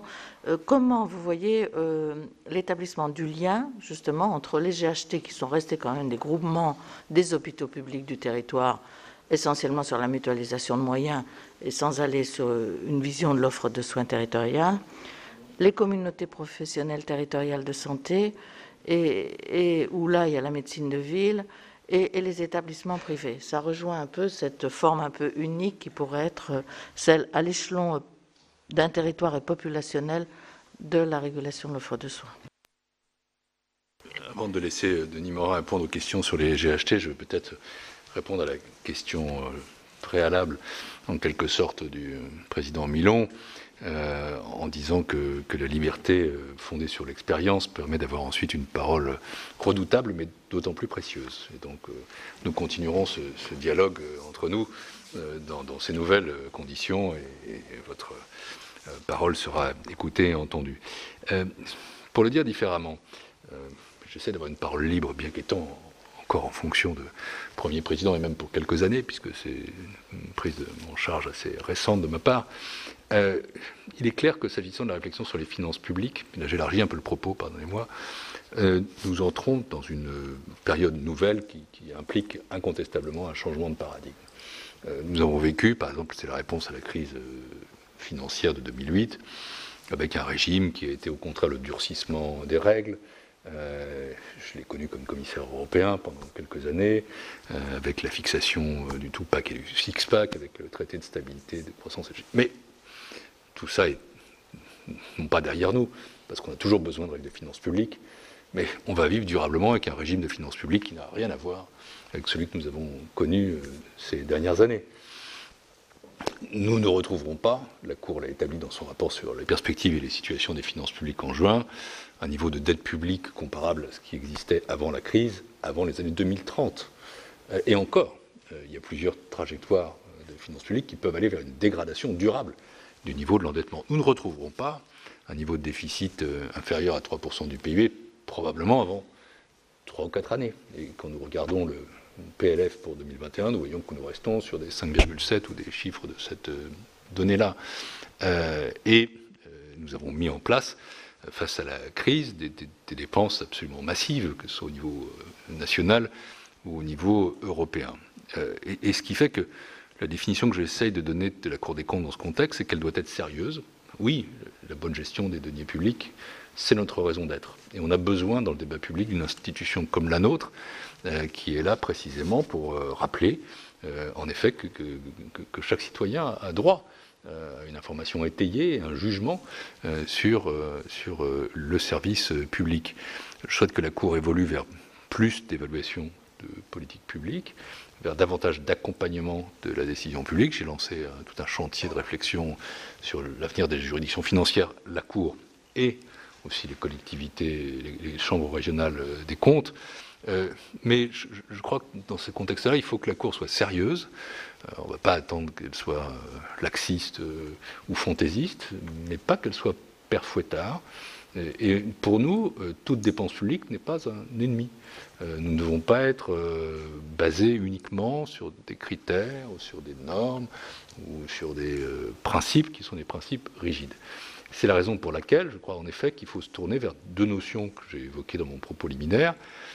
La première notion, c'est la question de la soutenabilité de la dette. Ça doit être une boussole pour l'avenir, parce que financer une économie ou financer un système de sécurité sociale à crédit, durablement, nous sommes ici entre personnes sages, d'un certain âge pour beaucoup d'entre nous, nous avons bénéficié de ces systèmes de protection sociale, nous sommes confortablement à l'abri, mais pensons à la jeunesse qui, elle, ne l'est pas, qui aura à rembourser cette dette le moment venu, parce que nous ne racontons pas l'histoire. À un moment donné, nous avons rendez-vous collectivement avec la dette. Elle ne sera pas annulée, elle ne sera pas intégralement monétisée, elle ne sera pas intégralement mutualisée. Donc cette question de soutenabilité de la dette est un paramètre. Et la deuxième, c'est la qualité de la dépense publique. Je dis bien la qualité. C'est là où on retrouve les notions d'efficacité, d'efficience, de pertinence, de sélectivité dans la direction de la solidarité. On doit travailler là-dessus. Enfin, vous m'interrogez sur la question des recettes. Pour être tout à fait franc, ce n'est pas exactement le champ de compétences de la Cour des comptes, je le constate, mais nous avons à côté de nous une autre institution que je préside également en ma qualité de Premier Président de la Cour, qui est le Conseil des prélèvements obligatoires, qui va d'ailleurs délivrer la semaine prochaine un rapport très intéressant sur la fiscalité des entreprises. Mais en la matière, disons-le, les choix à faire sont des choix collectifs. Je disais tout à l'heure, nous ne sommes pas dans l'heure du temps d'une augmentation massive des recettes. Est-ce que pour autant le débat public, le débat politique là-dessus est interdit? Évidemment pas. Et également d'ailleurs sur qui devrait supporter cet effort-là. Donc la Cour a sa place, s'efforcera sans rigidité, avec une espèce d'intelligence de la société aussi, de participer à ce débat sur l'avenir de nos finances publiques dans un contexte repensé qui implique de notre part aussi un changement de paradigme, sans pour autant renoncer à notre raison d'être, qui est tout de même de nous assurer que la dépense publique est bien dépensée.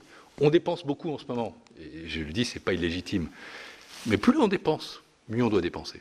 Parce qu'il ne faut pas penser que nos concitoyens acceptent que ces dépenses énormes soient faites sans la moindre contrepartie et sans le moindre contrôle. Ils ont des exigences là-dessus, ils ont raison. Denis ? J'avoue que j'ai du mal à prendre le relais après des propos aussi définitifs, si je puis dire, et est essentielle. Si j'applique cette démarche peut-être à l'hôpital, j'ai envie de dire qu'une fois qu'on aura dépassé la crise, j'espère effectivement, on espère tous assez rapidement, on sera confronté quand même à la nécessité de cerner le coût de fonctionnement de l'hôpital.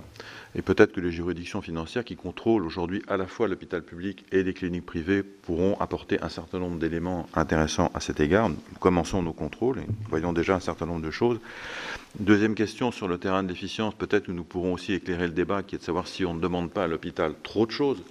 Nous avons fait un travail, peut-être vous avez gardé la mémoire sur l'encombrement des urgences.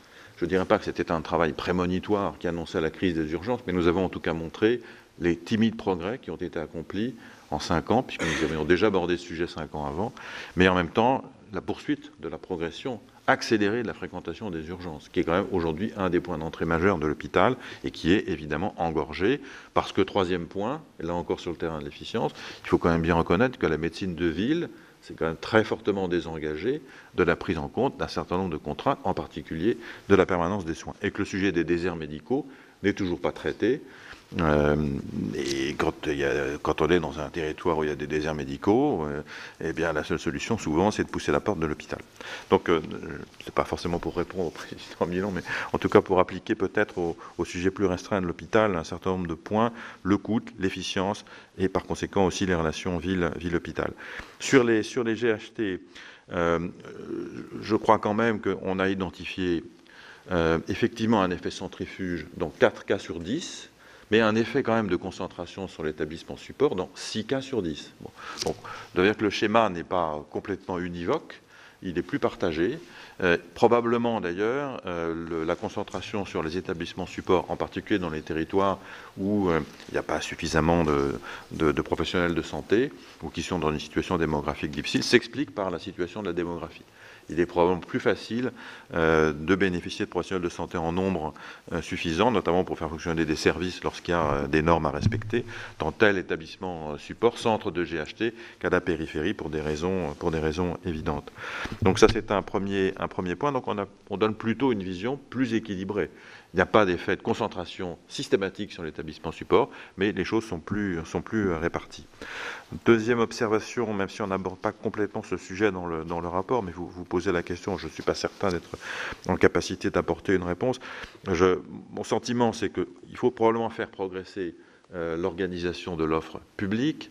Je ne suis pas certain qu'on puisse, dans une même structure, dans un même GHT, associer systématiquement l'offre privée, dont la logique n'est quand même pas tout à fait la même.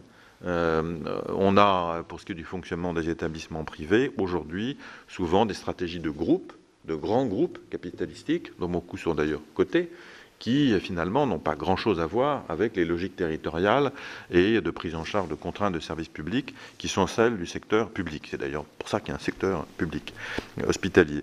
Et donc j'ai toujours été réticent à l'idée de dire il faut aussi associer l'offre privée, à l'inverse au GHT, à l'inverse au niveau de l'ARS. Il est clair qu'il importe d'avoir la vision, quand on définit notamment les projets territoriaux, les projets régionaux de santé, d'avoir la vision globale du secteur public et du secteur privé au niveau de la région et des territoires. Mais en revanche, pour ce qui est de la construction des GHT, je suis plutôt réticent. La seule réserve, et nous l'évoquons je crois dans le rapport, c'est la psychiatrie, qui tient au fait que, historiquement, le secteur privé non lucratif a toujours été présent dans ce créneau et que souvent ne pas être en capacité d'associer une structure de ce type à la réflexion sur l'organisation de l'offre est un problème. C'est d'ailleurs ce qui explique, comme je l'évoquais tout à l'heure, que près d'un GHT sur 2 ne comporte pas de prise en charge au titre de la psychiatrie. Et enfin, dernière observation, je trouve que c'est compliqué de faire fonctionner la coopération hospitalière depuis très longtemps. Manifestement, on s'oriente quand même, si rien ne bouge sur les GHT, vers un échec très comparable à celui qui avait été observé sur les CHT. Les CPTS, nous avons salué cette initiative, comme le rappelait tout à l'heure le Premier Président, qui renvoie aux annonces déjà un petit peu anciennes de Ma Santé 2022. C'est compliqué aussi, visiblement. L'objectif de 1000, je crois, est loin d'être atteint. Le dernier chiffre que j'ai à l'esprit, c'est 20 CPTS qui fonctionnent. Peut-être qu'on a dû, il faut interroger la CNAM, on a dû progresser depuis. C'est un chiffre qui remonte à avant la crise sanitaire. Donc ça se déploie. Il y a eu une grande négociation conventionnelle, interprofessionnelle qui a permis de donner le top départ. Je pense qu'il faut laisser les démarches se développer. Je ne suis pas certain qu'il faille d'ores et déjà les croiser. En tout cas, ça ne ferait probablement qu'accroître la complexité du sujet. En revanche, nous plaidons vigoureusement, ce qui n'est pas forcément un message simple, je le conçois tout à fait, dans le rapport sur les GHT, pour des démarches de direction commune, et au-delà de direction commune, de fusion d'établissements, qui sont d'ailleurs amorcées, nous l'avons noté, dans une vingtaine de GHT, et même de regroupement de la gestion de l'offre sur le GHT doté d'une personnalité morale, ce qui suppose évidemment un certain nombre d'évolutions législatives que n'auront pas vocation à nous éclairons, si je puis dire. Merci beaucoup. Merci, Monsieur le Président. Alors, deux collègues, Victoire Jasmin et puis Laurence Cohen, donc successivement, et la réponse sera ensuite. Oui, merci beaucoup, Madame. Merci beaucoup, Madame la Présidente. Et alors, j'ai deux questions. Alors, la première, vous avez évoqué les problèmes qui seraient liés aux pertes et au pilotage. Alors, je voudrais savoir si vous avez actuellement mis en place les axes d'amélioration concernant la compatibilité entre les différents systèmes d'information. Parce qu'on l'a vu par le passé, vous avez eu de nombreuses difficultés. Je vais citer le RSI qui n'existe plus, mais par rapport au RSI en tout cas, vous avez évoqué les problèmes de retraite et aussi les fraudes.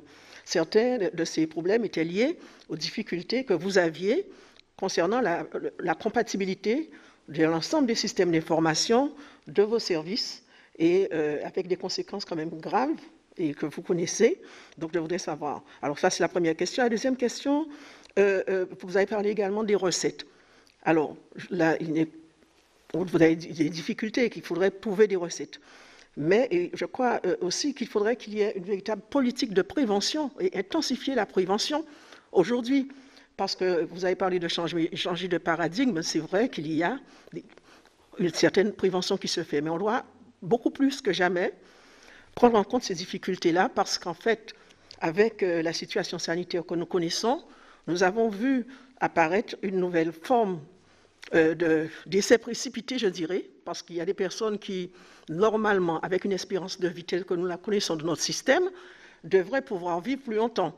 Eh bien, on parle beaucoup de comorbidité. Alors, maintenant, tout le monde sait qu'il y a, à cause de ces comorbidités, un nombre important de personnes qui sont décédées. Alors, votre rapport ne porte pas sur la crise sanitaire, mais je crois qu'il va falloir, évidemment, tenir compte de ces éléments-là pour faire des réajustements et permettre qu'il y ait véritablement une politique pertinente, cohérente pour la prévention. Et la dernière chose, vous avez évoqué aussi les MIGAC, les financements pour les missions d'intérêt général. Alors là, c'est un vrai sujet. Il faut vraiment travailler sur ce sujet-là parce qu'en fait, vous avez parlé des crédits fléchés qui seraient disponibles au niveau des ARS pour les établissements. Et là, il pourrait déterminer évidemment l'usage. Toutefois, il y a un sujet concernant de plus en plus les contrats d'exclusivité. Parce qu'il y a des équipements de plus en plus sur le marché qui sont des équipements avec des contrats d'exclusivité, tout simplement parce que les consommables ou tout ce qui est lié, de la maintenance, en fait, tout est fermé. Donc, ce sont des contrats fermés et quelquefois, quand c'est semi-fermé, je vais vous parler par exemple pour les équipements de laboratoire, mais dans d'autres disciplines également, eh bien, de plus en plus, aucun autre fournisseur ne peut fournir pour un équipement donné, ce qui génère des surcoûts considérables.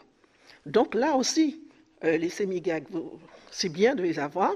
Et dans le cadre de l'innovation, Madame la Présidente l'a évoqué, il faut des financements. Mais si on utilise avec l'innovation des équipements fermés, avec des contrats d'exclusivité sur l'ensemble des consommables, l'ensemble des réactifs, s'il s'agit de laboratoire, mais aussi dans les services de soins, il y a aussi cette même problématique. Donc il y a à véritablement travailler là-dessus pour permettre à la recherche et à l'innovation de se faire, parce que nous voyons à la réalité aujourd'hui, nous sommes tributaires dans bien des domaines à d'autres pays, alors qu'en France, il y a des chercheurs, il y a des programmes de recherche qui ne trouvent pas suffisamment les financements nécessaires pour pouvoir mettre à disposition des personnes ressources que nous avons la chance d'avoir, ce qu'il faut.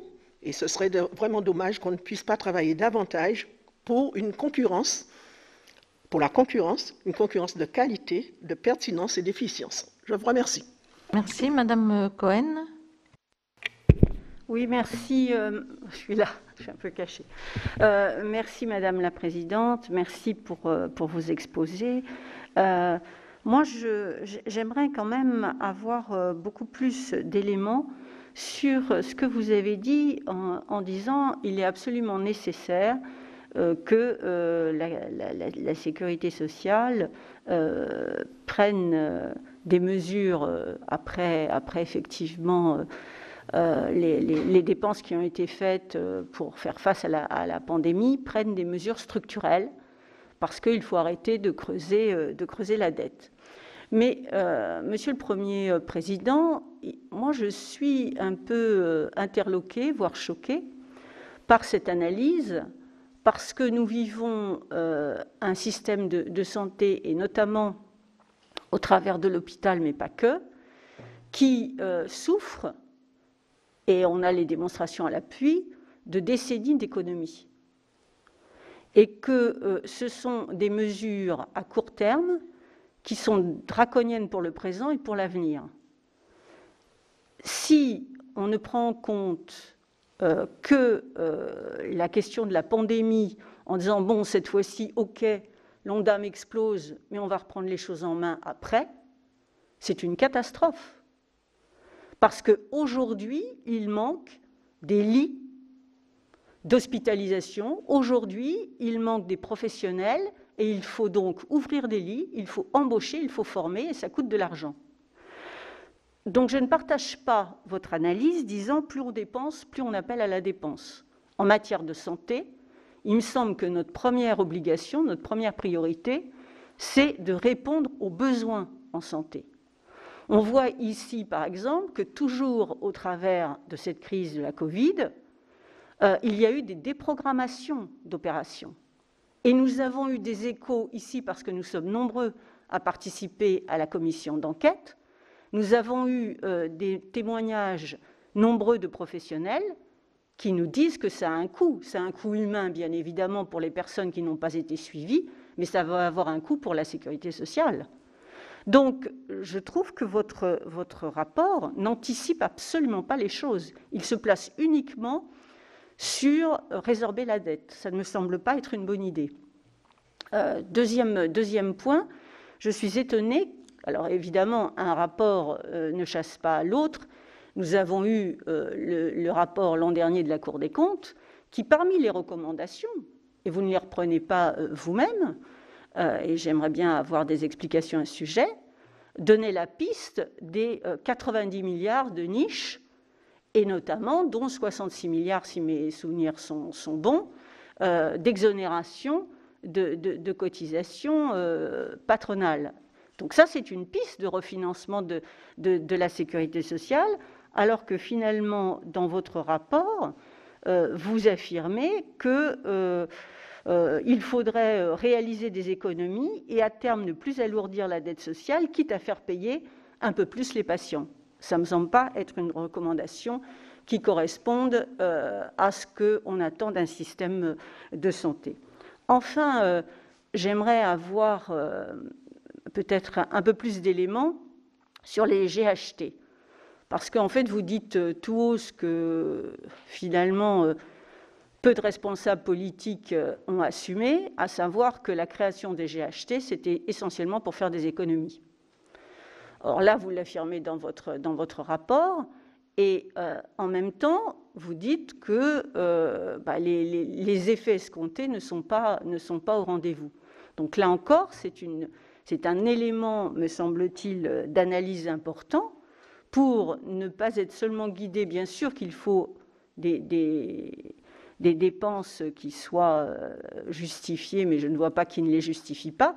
Mais il ne faut pas être guidé seulement par cette boussole quand on parle de santé de nos concitoyennes et de nos concitoyens, parce qu'après, on alourdit encore plus fortement les dépenses, et on le voit là avec la pandémie. Je vous remercie.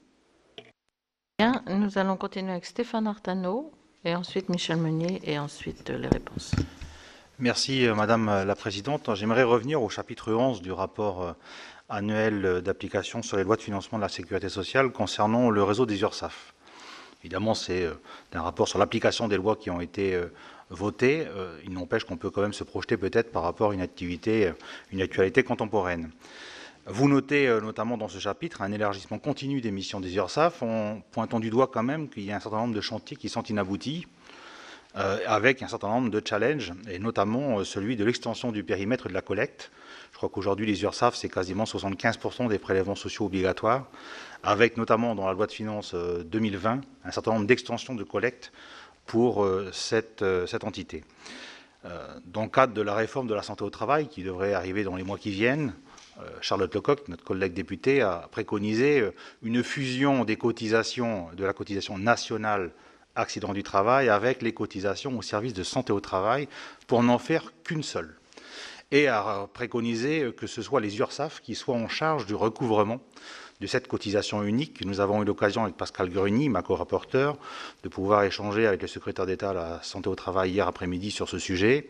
Et nous avons relayé ce que la Commission des affaires sociales a adopté dans son rapport, c'est-à-dire la plus grande réserve sur le fait que ce soit les URSSAF qui soient collecteurs d'une possible cotisation unique. Alors, au regard de votre constat au chapitre 11, j'aimerais avoir votre regard objectif sur cette perspective qui ne nous enchante guère à ce stade. Je vous remercie. Merci. Michel Meunier. Merci Madame la Présidente. Moi j'ai une question. Merci Monsieur le Premier Président de la Cour des comptes. J'ai une question très précise à aborder sur un sujet particulier. C'est généralement notre rapporteur général de la Commission qui l'aborde. C'est la question de la fraude à l'assurance maladie. Je parle de la fraude à l'assurance maladie, pas la fraude sociale.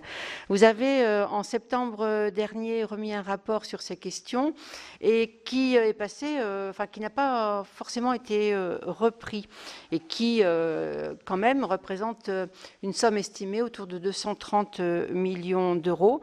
Ce sont essentiellement les actes médicaux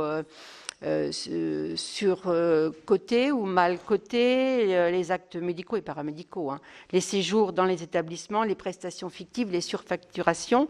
Bref, il semblerait qu'il y ait assez peu de contrôle, ou en tout cas que le contrôle soit effectué sur un échantillon et non pas sur représentation comme ça l'est par exemple dans le champ social autour de la caisse d'allocation familiale qui, je le rappelle, fait régulièrement et de manière importante, puisqu'il s'agit d'un allocataire sur 20, ces contrôles au fil de l'année. Donc je voulais savoir, Monsieur le Premier Président, si vous aviez l'intention de poursuivre et de quelle manière sur cette notion donc indispensable de contrôle dans l'intérêt public de chacun. Merci. Donc, Monsieur le Premier Président, la parole est à vous.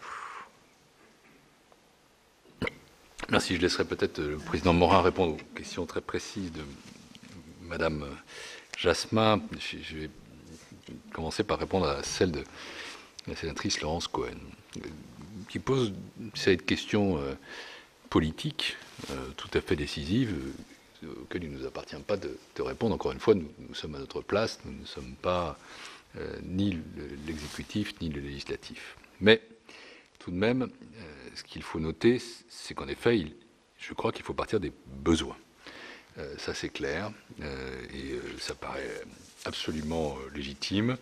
La Cour ne s'attarde pas sur le Ségur de la santé, elle n'a pas à le juger. Elle est consciente qu'il faut moderniser notre système de santé, elle est consciente des insuffisances qui peuvent se présenter ici ou là, et qu'on n'interprète pas notre rapport comme étant, encore une fois, une incitation à je ne sais quelle taille sociale ou je ne sais quelle casse sociale. Une fois la crise sanitaire retombée, il y a des problèmes structurels qui existent et des besoins à satisfaire. Ça, il ne s'agit pas du tout de le nier.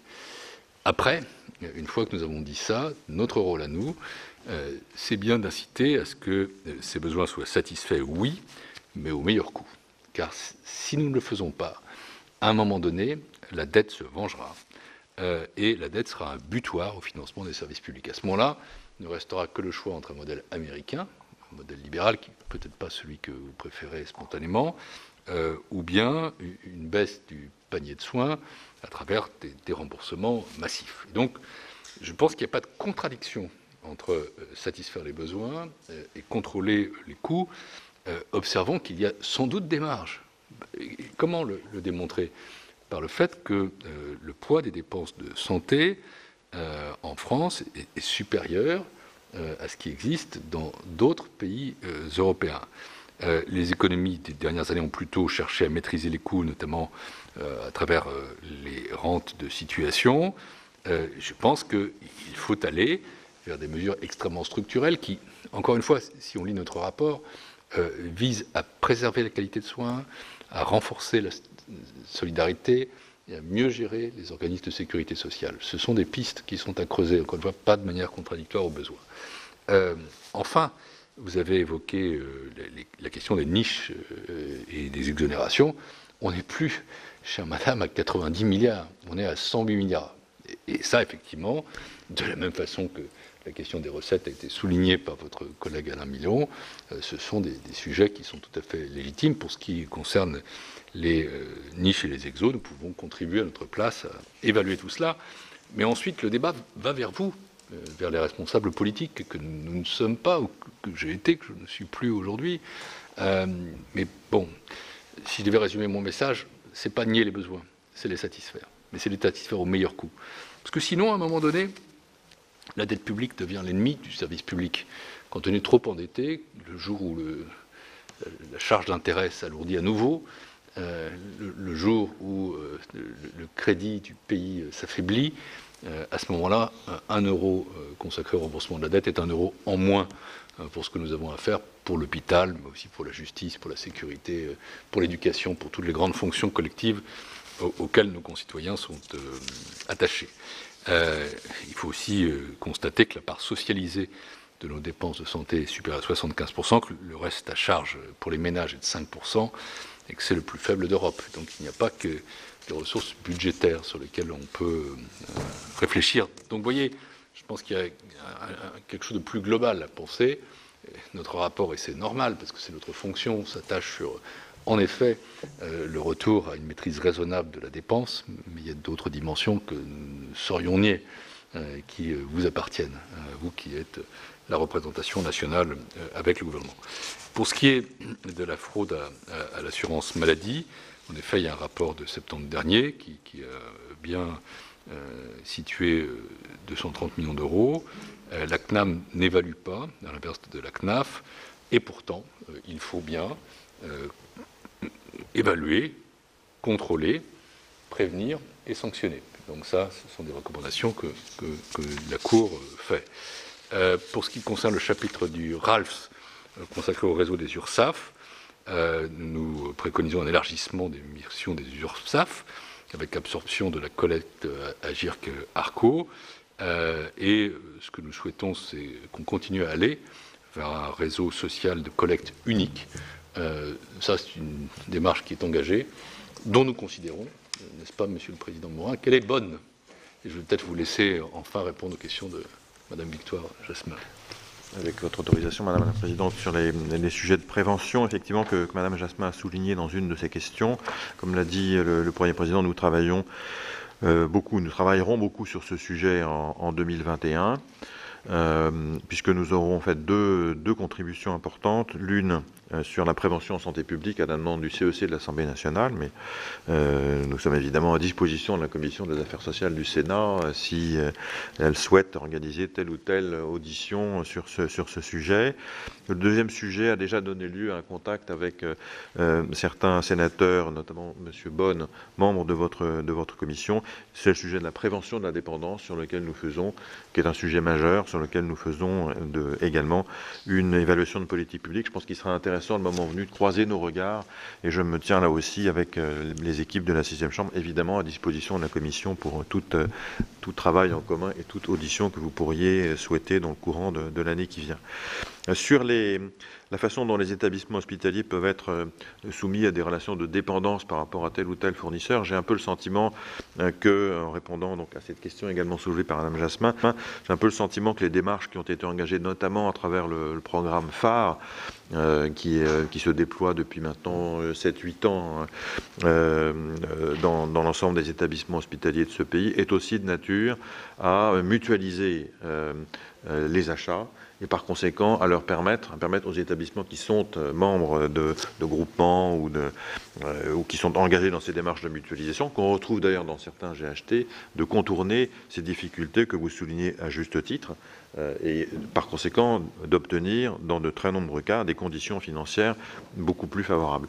Je voudrais rappeler que le programme phare, que j'évoquais à l'instant, a permis de dégager plus d'1 milliard d'euros d'économies, et j'ai tendance à penser que s'il y a des économies concernant notre système de santé qui peuvent être douloureuses, je pense par exemple à des économies touchant tel ou tel des remboursements ou telle ou telle hausse de tickets modérateurs ou telle franchise, à l'inverse, il est bien de pouvoir faire de la productivité sur les achats grâce à la mutualisation, parce que c'est autant de plus qu'on peut mettre sur la prise en charge des patients. Et enfin, sur la façon dont les systèmes d'information facilitent ou entravent, c'est la troisième question, Madame Jasmin, le déploiement des GHT. On a effectivement observé qu'il y a très très peu de démarches de ce type au niveau des GHT et qu'on essaie et qu'on a plutôt le maintien de systèmes d'information qui parlent relativement peu entre eux, adossés à chacun des établissements hospitaliers membres du GHT. C'est un sujet qui d'ailleurs est compliqué, sur lequel, je crois à juste titre, il est prévu dans les prochaines années, dans les 6 milliards d'euros d'investissement, un effort particulier sur le numérique en santé et sur les systèmes d'information à l'hôpital, qui sont quand même très en retard.